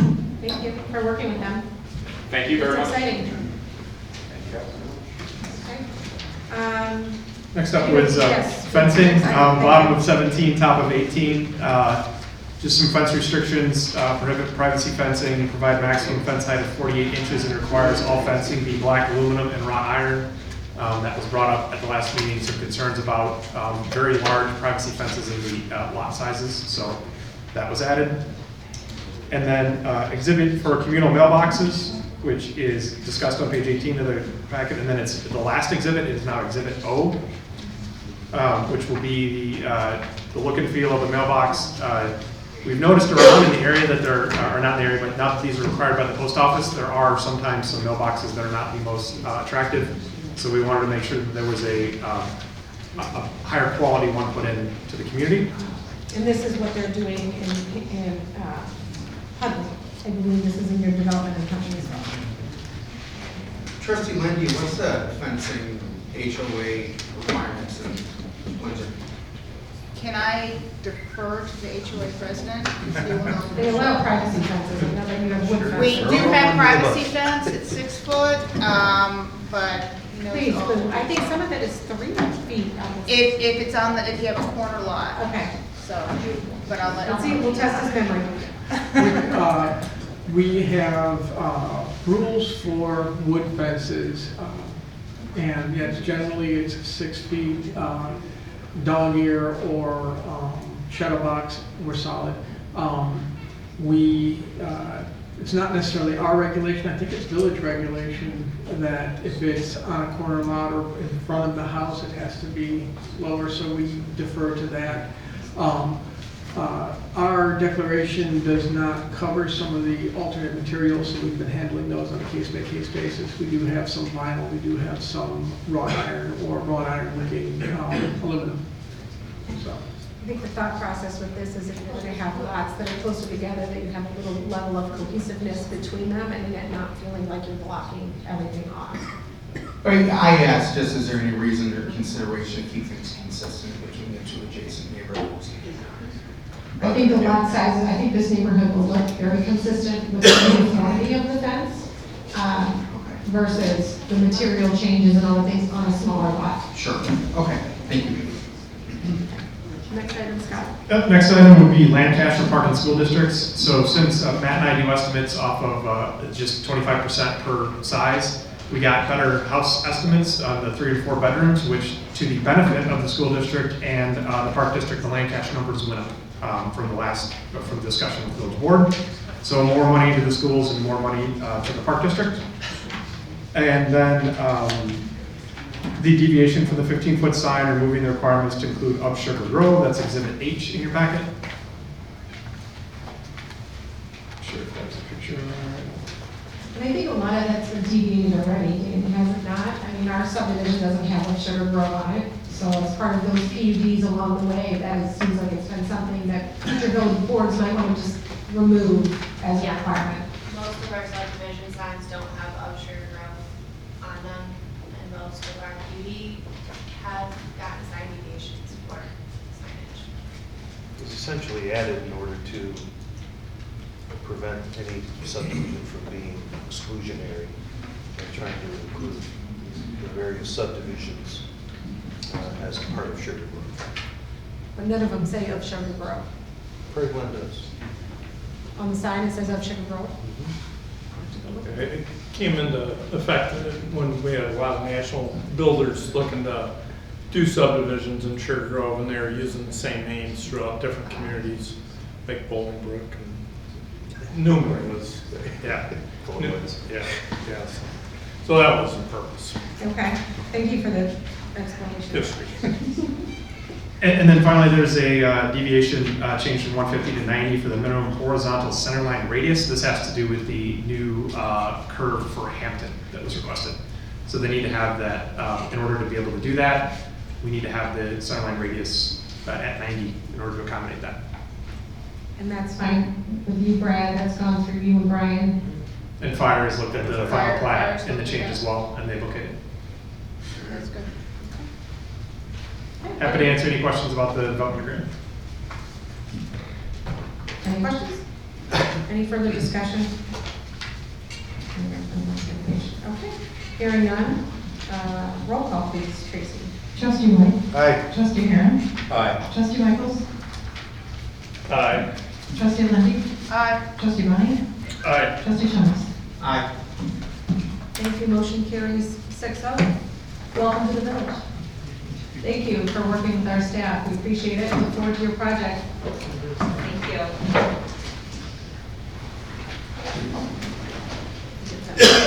Second, you want to leave, you feel free, you're not insulting us. Thank you so much. You bet.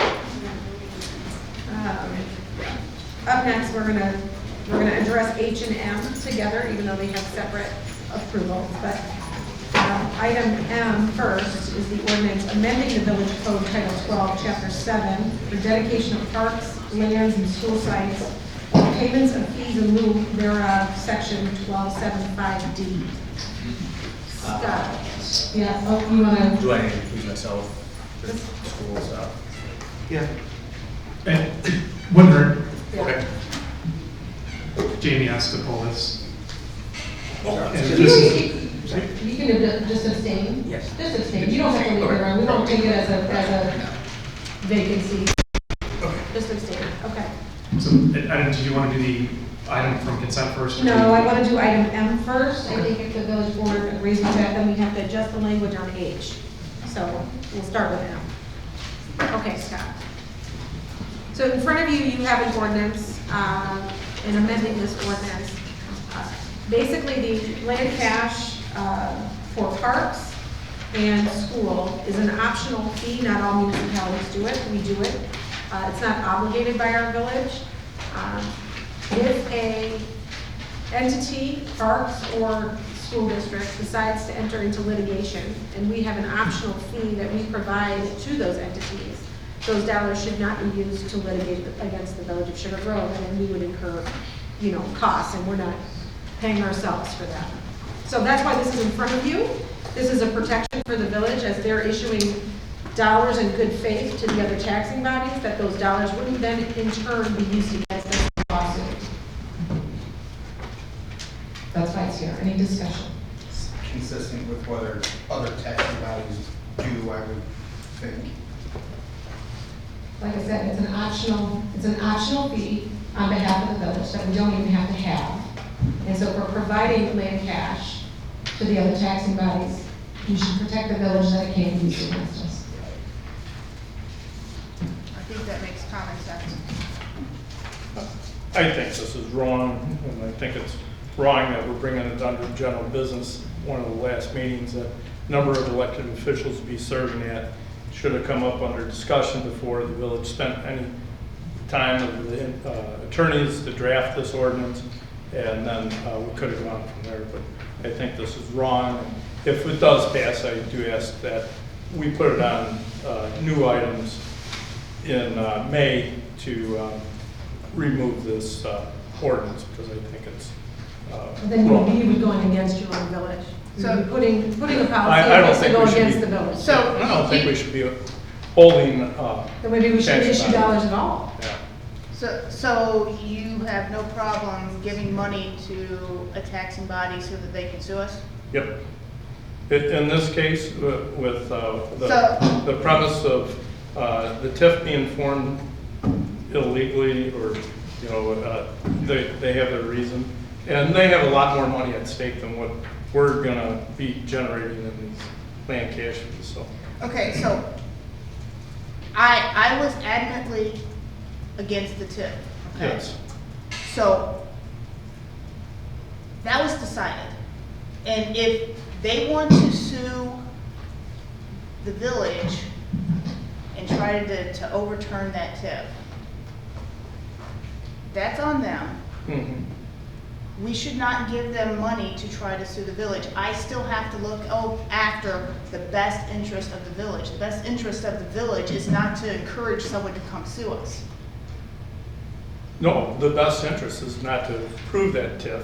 That's done, that's done, Well, it's in over. your mind it is, in mine it's not. And these are usually collected for capital improvements, and you can't use. Are we capital- litigating one issue, or is this a general policy? It's Because it general. sounds like It's it's a general general policy. policy. General So policy. then let's keep the discussion general, Yeah. not specific about the one issue. Oh, I If- think it, If somebody wants to sue us, we're going to give them money to help them sue us? That we're doesn't make not, they're taking sense. another operating expenses, not. Trustee Michaels, as a contractor consultant, as you are, you have a dispute ongoing where there is no contractual engagement with a supplier who is threatening to sue you, which I work for a Fortune 500 company. These sorts of things happen all the time with vendors. You just stop doing business with them altogether. You find an alternative supplier. It makes no financial sense or logical reason that you would continue to engage in any business arrangement, be it a public or private, to continue to exchange money while something litigious is going on. Now, we may be obligated, or you may be obligated as a vendor, supplier, partner, customer, whatever, to hold that money back in a bond or whatever the case may be, so that when it's settled, you have to make good. But while it's going on, you cease payment. Every engagement that I've ever been with, that's just what happens. But we have to get along with our other taxing bodies. No, It's we not, don't. we do. Well, we should. I mean, that's best practice, but I'm saying we don't have to. No. I think What's if- going on? Yeah, if somebody's suing us, they're obviously not getting along with Right. us. And it could be the village is at fault, and we It could did not be- order own up to our own mistake, so. So let me ask this, if the village is determined to be correct, why don't we just hold the money and then charge it against them? Or if the village is wrong, then we release it. I mean, if we're right, we shouldn't have to pay our own attorney's fees. Let them pay it out of the impact fee. You know, that's a curveball, because that's not written that way. It's not drafted that way. I'm okay with the way it is, because I agree with Trustee Lemke that we shouldn't be supporting someone who's suing us. I mean, we support them already, but it's not something we should encourage. Right. Any other discussion? No. I make a motion to approve it. Motion to approve item M. Trustee White. I'll second. And a second. Roll call, please, Tracy. Trustee White? Aye. Trustee Thomas? Aye. Trustee Michaels? No. Trustee Lindy? Aye. Trustee Heron? Abstain. Trustee Bonnie? Aye. That's a 4-1-1. That's I have. Motion carries. Up next, item H from consent agenda is, I had asked to pull that one, that's with regard to our fees. yes. Um, Matt, can you elaborate what would have to be added there? Sure, it's essentially just that same language that needs to be added for the impact fee section that we are discussing in the land cash. So there's an other fees section. And these pages aren't numbered, but it's 3 from the back, 4 from the back. It lists impact fees, sub 3 under other fees is impact fees. And I think we just, based on the last vote, we just add that impact fees shall not be released to any entity involved in litigation against the Village of Sugar Grove. Okay, are you making a motion with that I would statement? make a motion to amend our resolution setting zoning, subdivision, building permit fees and other charges. To include the And same to- language that is, No, the language I just stated. okay. Second. Thank you. We got a recording. We got a first out of trustee White, second out of trustee Shomas. Any discussion? Hearing none, roll call. Trustee White? Aye. Trustee Thomas? Aye. Trustee Michaels? No. Trustee Lindy? Aye. Trustee Heron? Abstain. Trustee Bonnie? Aye. Okay, motion carries the same on that item. It's 4-1-1. Motion passes. Okay, up next, item N, the resolution approving Metronet franchise settlement agreement. So moved. Second. First out trustee White, second out trustee Bonnie. Discussion. Thank you. Quite a bit ago in 2024, this was discussed by the village board that Metronet had reached out to do a settlement agreement with us. The agreement was reviewed by our previous village attorney. The village board asked to see if I could get more out of them than the money they offered. Through some slow negotiation, not necessarily on our part, we got back finally an answer of an offer to do increased speeds at the same cost for 36 months that includes multiple buildings, some of village buildings, and then some for other units of local government. The community building, fire department, park district, road district, and then some of our buildings, the township office included as well. This is something I double checked with the kind. They said it's an excellent opportunity for us to be able to get those speeds for no cost for 36 months. I got signed copies of the extra speed agreements back from all of the other units of local government. They're excited to get some free speed as well. So this is something that will, at least for us, as we use more internet, become more reliant upon the cloud, avoid having to spend more to increase our speeds, and a little intergovernmental cooperation always goes well. Thank you. Any discussion? Okay. We got a motion first, right? Yes, please roll call, please, Tracy. Trustee White? Aye. Trustee Bonnie? Aye. Trustee Michaels? Aye. Trustee Lindy? Aye. Trustee Heron? Aye. Trustee Thomas? Aye. Thank you, motion carries 6-0. Up next, item the resolution include cash payments in lieu of or related to health insurance for IMRF, earnings. Scott. Oh, I have first out trustee White, do I have a second? Second. Second out trustee Heron. Is this Matt? Yes. Yeah. So the village currently offers an opt-out program for employees that do not take the village's health insurance and have other proof of insurance that's not the health insurance exchange. And what this does, we do currently have a section 125 plan file with IMRF, and this simply adds it so that those payments are IMRF wages for pension funding. So this is a resolution to have on file with IMRF. Okay. Any discussion? Hearing none? Roll call, please. Trustee White? Aye. Trustee Hearn? Aye. Trustee Michaels? Aye. Trustee Lindy? Aye. Trustee Bonnie? Aye. Trustee Shaughnessy? Aye. Thank you, motion carries 6-0. Up next, item P, an ordinance adopting the fiscal year 2025-2026 budget. I'm going to ask that you don't make a motion as of yet, just so that I don't have to recant it. So there's a couple of minor changes. So just hold off on the motion for a second. Okay? First and foremost, we can find my sheet of paper. There, I want to move in the budget, community enhancement, $5,000 to the public works budget. Okay, so the dollars are there, just shifting into public works. From which department? It was in community enhancement, we had $5,000. We had our own department, community enhancement? Oh, Matt, where's the budget? No, it's in the boards and commissions. There's a line item for community enhancement, and it was currently budgeted at 5. And what's being proposed is removing it and just moving it to the public works department for landscaping supplies. It totals the 10,000 that was discussed at the last board meeting for the entrance signs and trees. So it's just removing the community enhancement budget line item and moving it to public works for landscaping supplies. Are we still keeping that committee around? I don't know what the future, for the committee ends as of April 30th, so I don't know what the future board will do. Okay.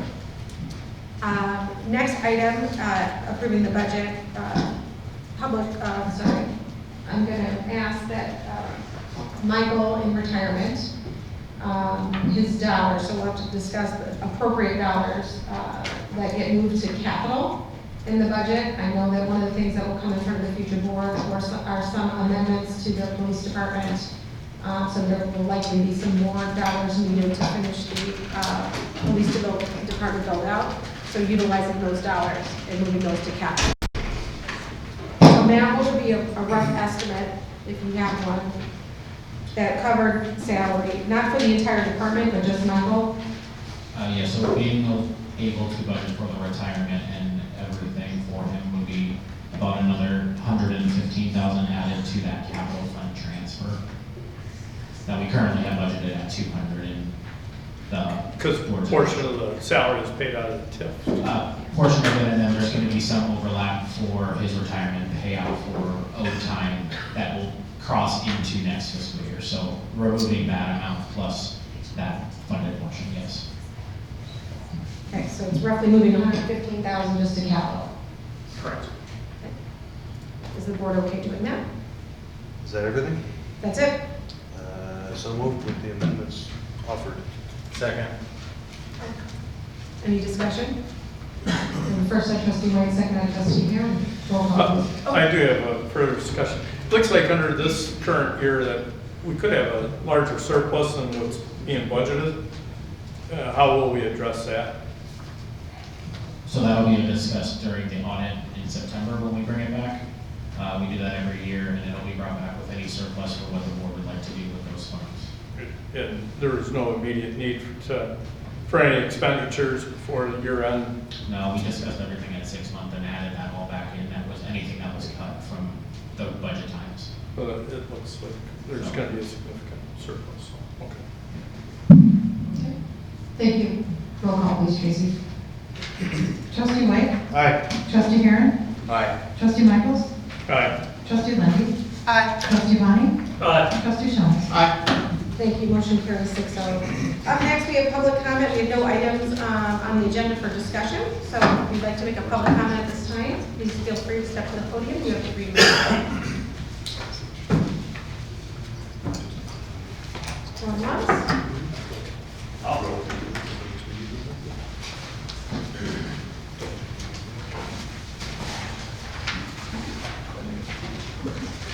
My name is Dale Essling, and in the spirit of what we saw earlier tonight with the proclamations, whereas J.D. Chadid has been dedicated and committed member of the Village of Sugar Grove and Blackberry Township communities since being born in 2004. And whereas Jane Chatta joined the fight against the Village of Sugar Grove and Crown Development in 2023, demonstrating his deep commitment to the responsible growth and development of the community.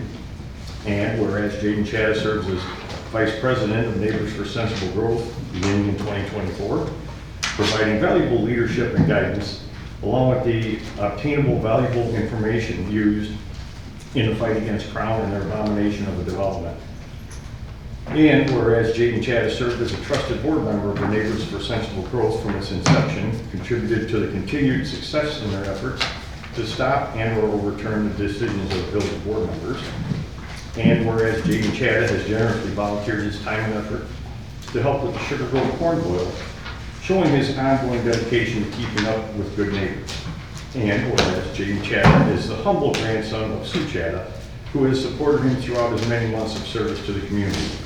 And whereas Jaden Chatta's tireless dedication, leadership, and service to not only the residents of the Village of Sugar Grove, but also the greater community, has left a lasting positive impact in the form of a leadership change in the village, benefiting the people of the village as well as the area he so deeply cares about. Now therefore, I, Dale Essling, just a truck driver from Blackberry Township, on behalf of the Board of Directors of Neighbors for Sensible Growth and all the area residents, would like to recognize and honor Jaden Chatta for his outstanding contributions and service to not only Blackberry Township, but also the Village of Sugar Grove community. I am proud to declare April 17, 2024, or 2025 as Jaden Chatta Day in Blackberry Township, the Village of Sugar Grove, and anywhere else Jaden chooses to go that day. If you think I'm mocking you, you would be correct. Because after crapping on their constituents and their neighbors, 2 trustees did not have the cojones to run again, and another trustee and the president Classless as always. What a piece of... were arrogant enough to think that they would get reelected. They weren't. Jen, you campaigned on the premise of lowering costs for residents, but you have shown your true colors here by not removing all of the items from the consent agenda that raise the cost of being a Sugar Grove resident. And you 4 knuckleheads think you need a proclamation? Ha! I would say shame on you, but you have no shame.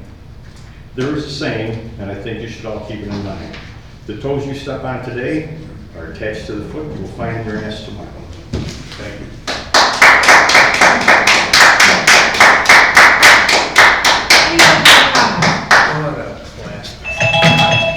Any other public comments? Going once?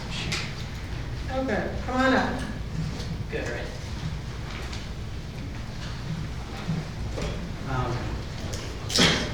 I was going to do another proclamation just for Dale, but I think you get the spirit of the message. So tonight you guys increased water bills for residents. You adopted the grocery tax that the state is getting rid of. You are screwing over the school district. I don't appreciate it, so. Do you want to restart the clock? No, I do not. You're eating into my time here. No, well, complain to the agent. Along with that, you didn't listen to the residents of Windsor Point. Heidi Lindy brought up some amazing points that I agree with. I disagree with some of the points that were brought up by some of the Windsor Point residents. But this was the reason why there was such a contentious election. Nearly 60% of the village residents said that they didn't want the Crown development. And Jen, when some of my friends were petitioning near Jewel, you and your husband went up to them and said that they weren't listening to you. They weren't listening to you. No, Jen, you didn't listen to us. And that goes for Jamie wherever he's at too. He tried to say that he did what he thought was best for the village. Well, it's not about what he thinks is best for the village. It's what the village residents want. And the village residents, 60% of them came out. We had one of the highest voter turnouts in a municipality in Kane County. Nearly, or I think over 35% voter turnout, which is crazy. Precinct 12, which includes Hannaford, Stratford Woods, and I think part of Windstone, was nearly 45%. That's out of every precinct in the county, that's one of the top 10 highest in the entire county. People were driven to vote because you guys did not listen to us. And don't know what, I mean, I assume you thought you were gonna win the election because you earmarked $10,000 in the budget for the enhancement committee, which you just said is being terminated, or it's up to the next board, but it's over on April 30th. So now you moved the dollars over to Public Works. I mean, this whole thing has been against the residents. The residents spoke out, and it's a shame that it had to come to this. If you actually listened to us, Jen, when you came down to Blackberry Township, we would have gotten behind you. If the village wanted to work with us, we would have gotten behind you. There would have been no reason to run another candidate. I mean, this whole process over the last 2 years has been absurd. And the village residents spoke out. And actually, I want to add to that, the referendum would have reflected a higher percentage if your neighbors that you care about so much in Blackberry Township were included in the vote. Thanks. Any other public comment? Going once? Going twice? Three Yeah, I'll times? say something. Wasn't planning on saying anything tonight, but more out of frustration than anything. Yeah, 2 trustees just leave the room. They didn't want to hear the public comment. 2 of the same trustees that didn't listen to the public while the public was voicing their opinion on Crown and the TIF. It was a bad deal besides being illegal. I know that EEI proved that water runs downhill, but it didn't coincide with the requirements of the state statutes, which you overlooked. 4 of you did. The other thing is, just simply looking at the deal, what were you thinking about? $481 million TIF, and you gave 80% of it to Crown? Why? The whole project, they said, was going to get, was only going to be $180 million on their statement. Is that incorrect? Yes, Yes. it is. I got the sheet that was put out that has it on there, their total costs, including land recapture. So, whatever, how much, you gave them 80-20 split, is that right? Yes. Okay. That wasn't necessary to cover their needs to build this, even if you were looking at building it. 80-20 of what? 80-20, $481 million. No, wrong. That's where you're. What is it? What was the total? $109 million total. No. Yeah. What they said was 109 million, but the total allocated for the TIP was 481 million. Is that incorrect? Yes. That is. Yeah, okay. Yes. So if you give them 80-20, that's what they get of it. No. There's No. holdbacks. Yeah, there were 95 million in holdbacks. Go ahead. And that didn't go to the school, or doesn't go to the school. Jamie, let him finish. Well, the laugh's on you guys, because you're not even here. So let's all laugh. How'd you do? 22%? Impressive. I don't care. I don't either. Then what are you talking about it then? Just for the hell of it. Why not? You're laughing, I'm laughing, we're all having a good time. Right? Yeah. Okay. I'm laughing because I don't have to sit here and listen to you anymore. And I don't have to listen to you, so we're equal there, Jamie. Trust me. That's good news. Okay, Good news. Thank you. Thanks. thank you. Any other public comment? Going once? Going twice? 3 times, we'll close that portion.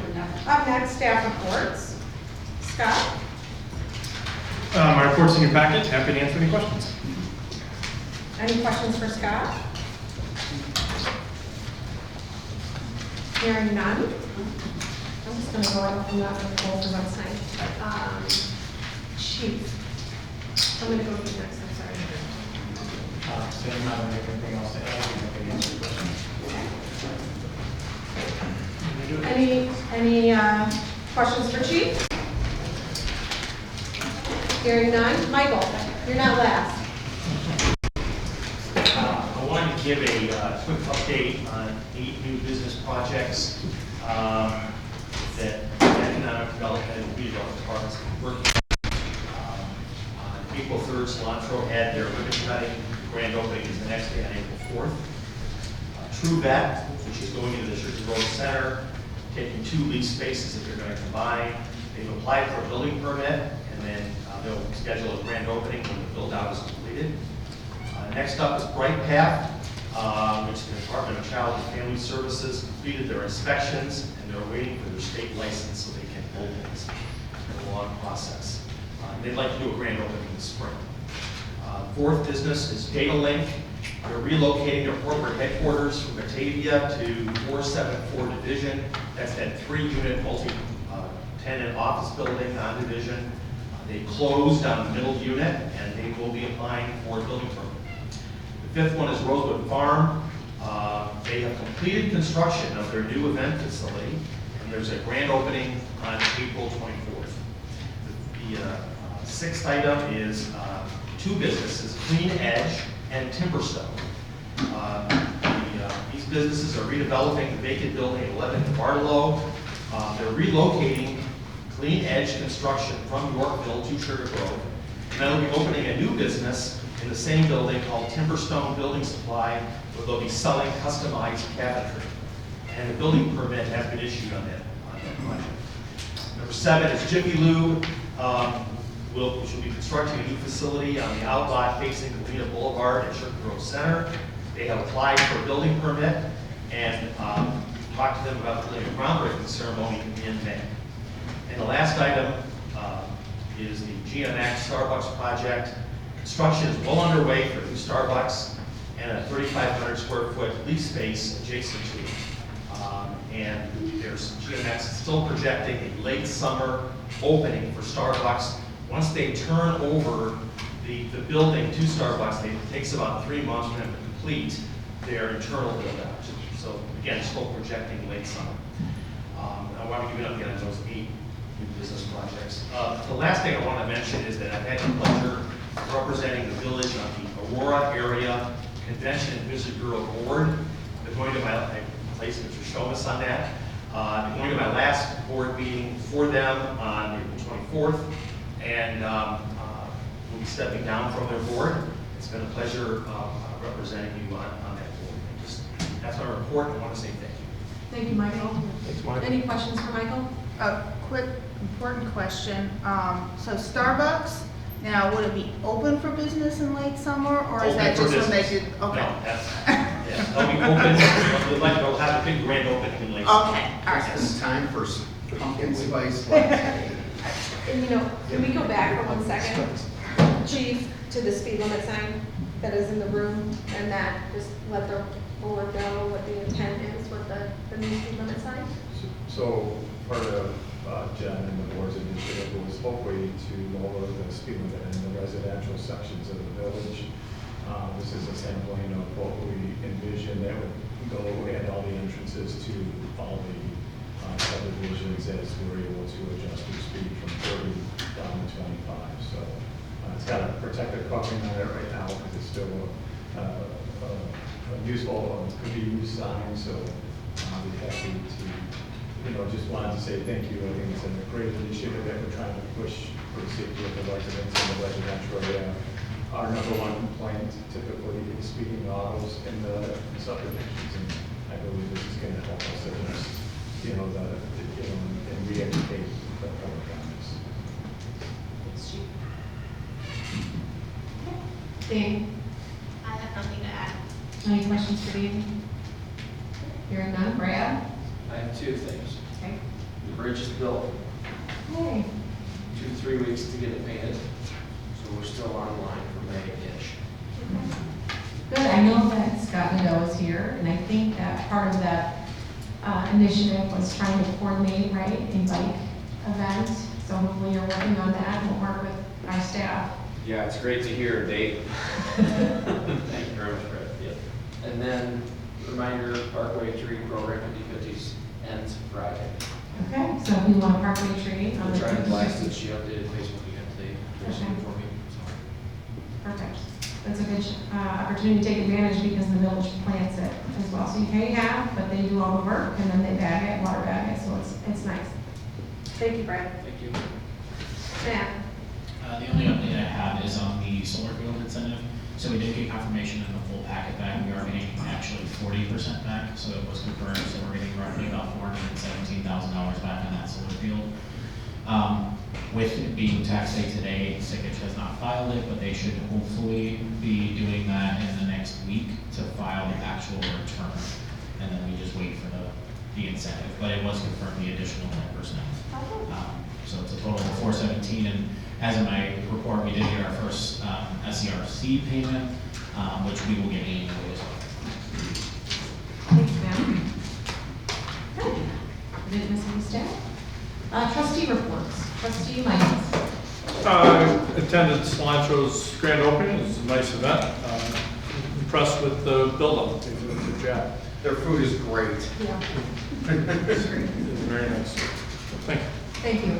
Trustee White. I just want to thank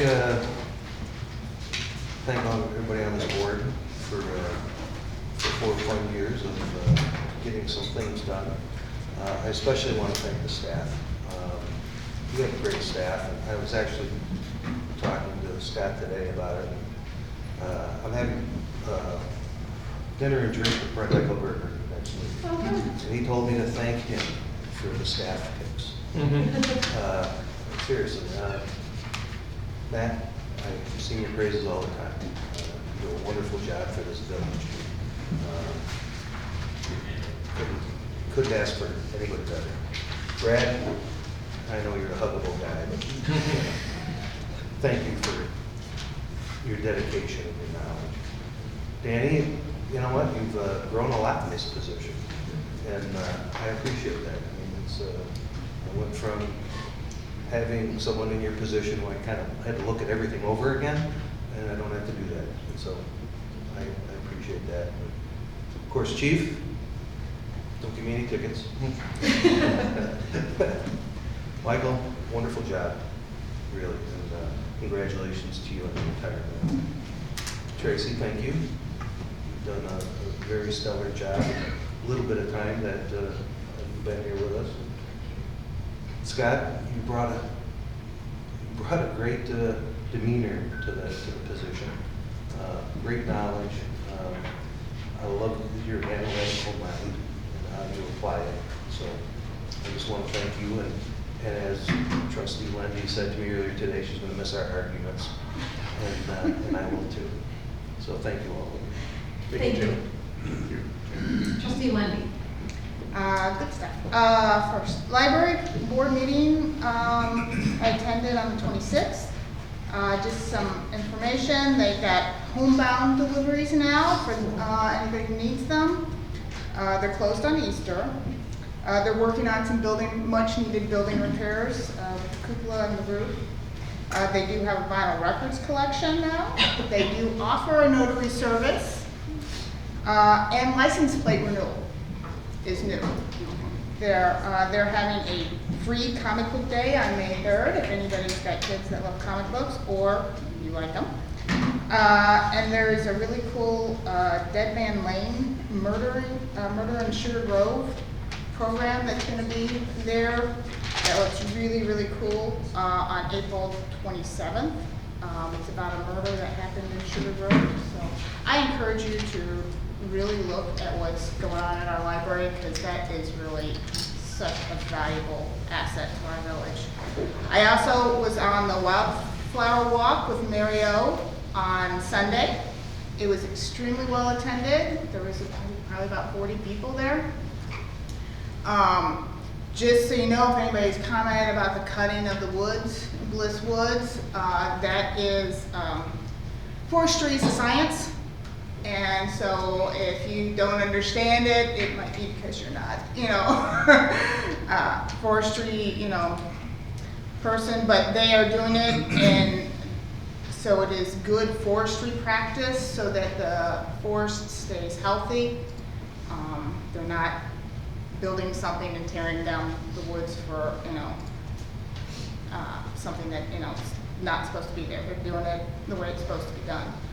And I learned all about Spring Beauty. So those are these little tiny flowers. So if you go on these walks with Mary, oh my gosh, you learn such cool things. I just want to tell you, these little tiny flowers that come up, and they spend like 90% of their life underground, and they come up for just a few weeks in the spring, and they're all over Bliss Woods. And there's a Spring Beauty bee, minor bee, that digs down in the ground, and it's like the monarch, where monarch only has the milkweed it can do. The Spring Beauty bee only can lay its eggs with the pollen it collects from the Spring Beauty. And we have that in Bliss Woods, and it's so beautiful. Anyway, I encourage everybody to go on these wildflower walks. Is it a purple flower? It looks like ground cover? It looks like little ground cover. It's white, and think that's the one that has the 5, I'll have to check. We looked at a couple different ones, she had handouts, it was great, but it was really pretty. The other thing I wanted to say was, all potential proposals, development proposals that are coming through to the village, their potential, I think they should be emailed to the village board members for the review so that we might be able to decide if we want to put them on the agenda for a discussion item or to have them come up to present to get our feel. Per ordinance 316, which is I believe allows 2 trustees to put something on the agenda, because if we don't know about them, we can't decide whether or not we want to hear more about them. So I think we all need to be able to hear what it is so we can decide whether or not, yeah, we want to hear more about this proposal. Because board members should not find out about or more details about a development when it's posted on social media from a resident, when you don't know it. That's unprofessional and it reflects poorly upon the village, and that did happen. I asked that we as a board direct staff to inform us, the board members, of any proposed developments, and if that way, if we decide we want to have it on the agenda, we can do that. And I would also ask the board maybe discuss, maybe refrain from discussing all the information that these developments might have until we decide whether or not we want them to come forward. But I think if we don't know what's coming down the pipeline and nobody's telling us, we can't say whether or not we want to hear more about it. And I don't want to find out about more details about a development that somebody else posted on social media than I know about. And that would be it. Thank you. Trustee here. To staff, I'd like to echo everything Trustee White said. It's been a great 12 years working with a lot of you. A lot of people came before you, same thing with the village board. Quite a few different board members. And it's been very enjoyable. I'm just going to spend time coaching and hanging out with kids. Their schedules are just so busy, just shouldn't do it anymore. So that's all. Thank you. Thank you for your service. Trustee Bonnie. I just want to say it's been a pleasure serving with Jamie and President Coleman, Mr. Herron, and Mr. Schultz here. Yes. I know for the majority of the time we all saw a lot of things eye to eye. I know a lot of times you saw things not eye to eye. I do want to say that I appreciate how mature everybody was, and we could sit and discuss matters and work through our problems. And I truly feel like I made some good friends here on this board that are lifelong and lasting. So although you won't be sitting here next to me, I think that as the years go on, thinking about you guys sitting here, what you guys would say and do and things. So will forever be sitting at this table with me over the next couple of years. So I appreciate everybody's effort, and I will miss everybody. So thank you. Thank you. Trustee Schultz. Just echoing what everyone else is saying, for sure, it's been a wild ride. But I know for sure our charter is for the village taxpayers, and I'm fully certain and confident that the decisions that we made were in the best interest, and we can agree and disagree, but that's why there is 6+1 in the case of a tie in certain circumstances where that's necessary to happen. Beauty of public government is people can run and come back in, and we'll see what happens. But right now, my immediate future, as I shared at an earlier meeting, is to get something exciting going by way of a nonprofit with my wife, to finally be able to deliver on a passion that she's been driving, and we've had to put on hold for a while to help special needs adults in a new way that hasn't been done. We've got some partners with people that, if I was to name names, you would recognize because of connections that my immediate family and siblings have in the medical community and in places in Hollywood. But I think the next 5 to 7 years, the fundraising that we're going to have to do to get this vision going, is probably going to be on the order of $25 to $50 million. And of course, I could not do that as an elected public official. There would be too many conflicts of interest there. So, and I believe it's something that's going to earnestly help the community, not only those individuals that we're specifically trying to affect, but the community in general. So, time to move on to another passion. Certainly available to go back to my previous role on the police pension board if that is needed again. I certainly enjoyed my time there, getting to know the police officers, and whatever the case may be, just can't run for elected office. Excuse me, thank you. I'm going to leave my personal comments for all of you individuals.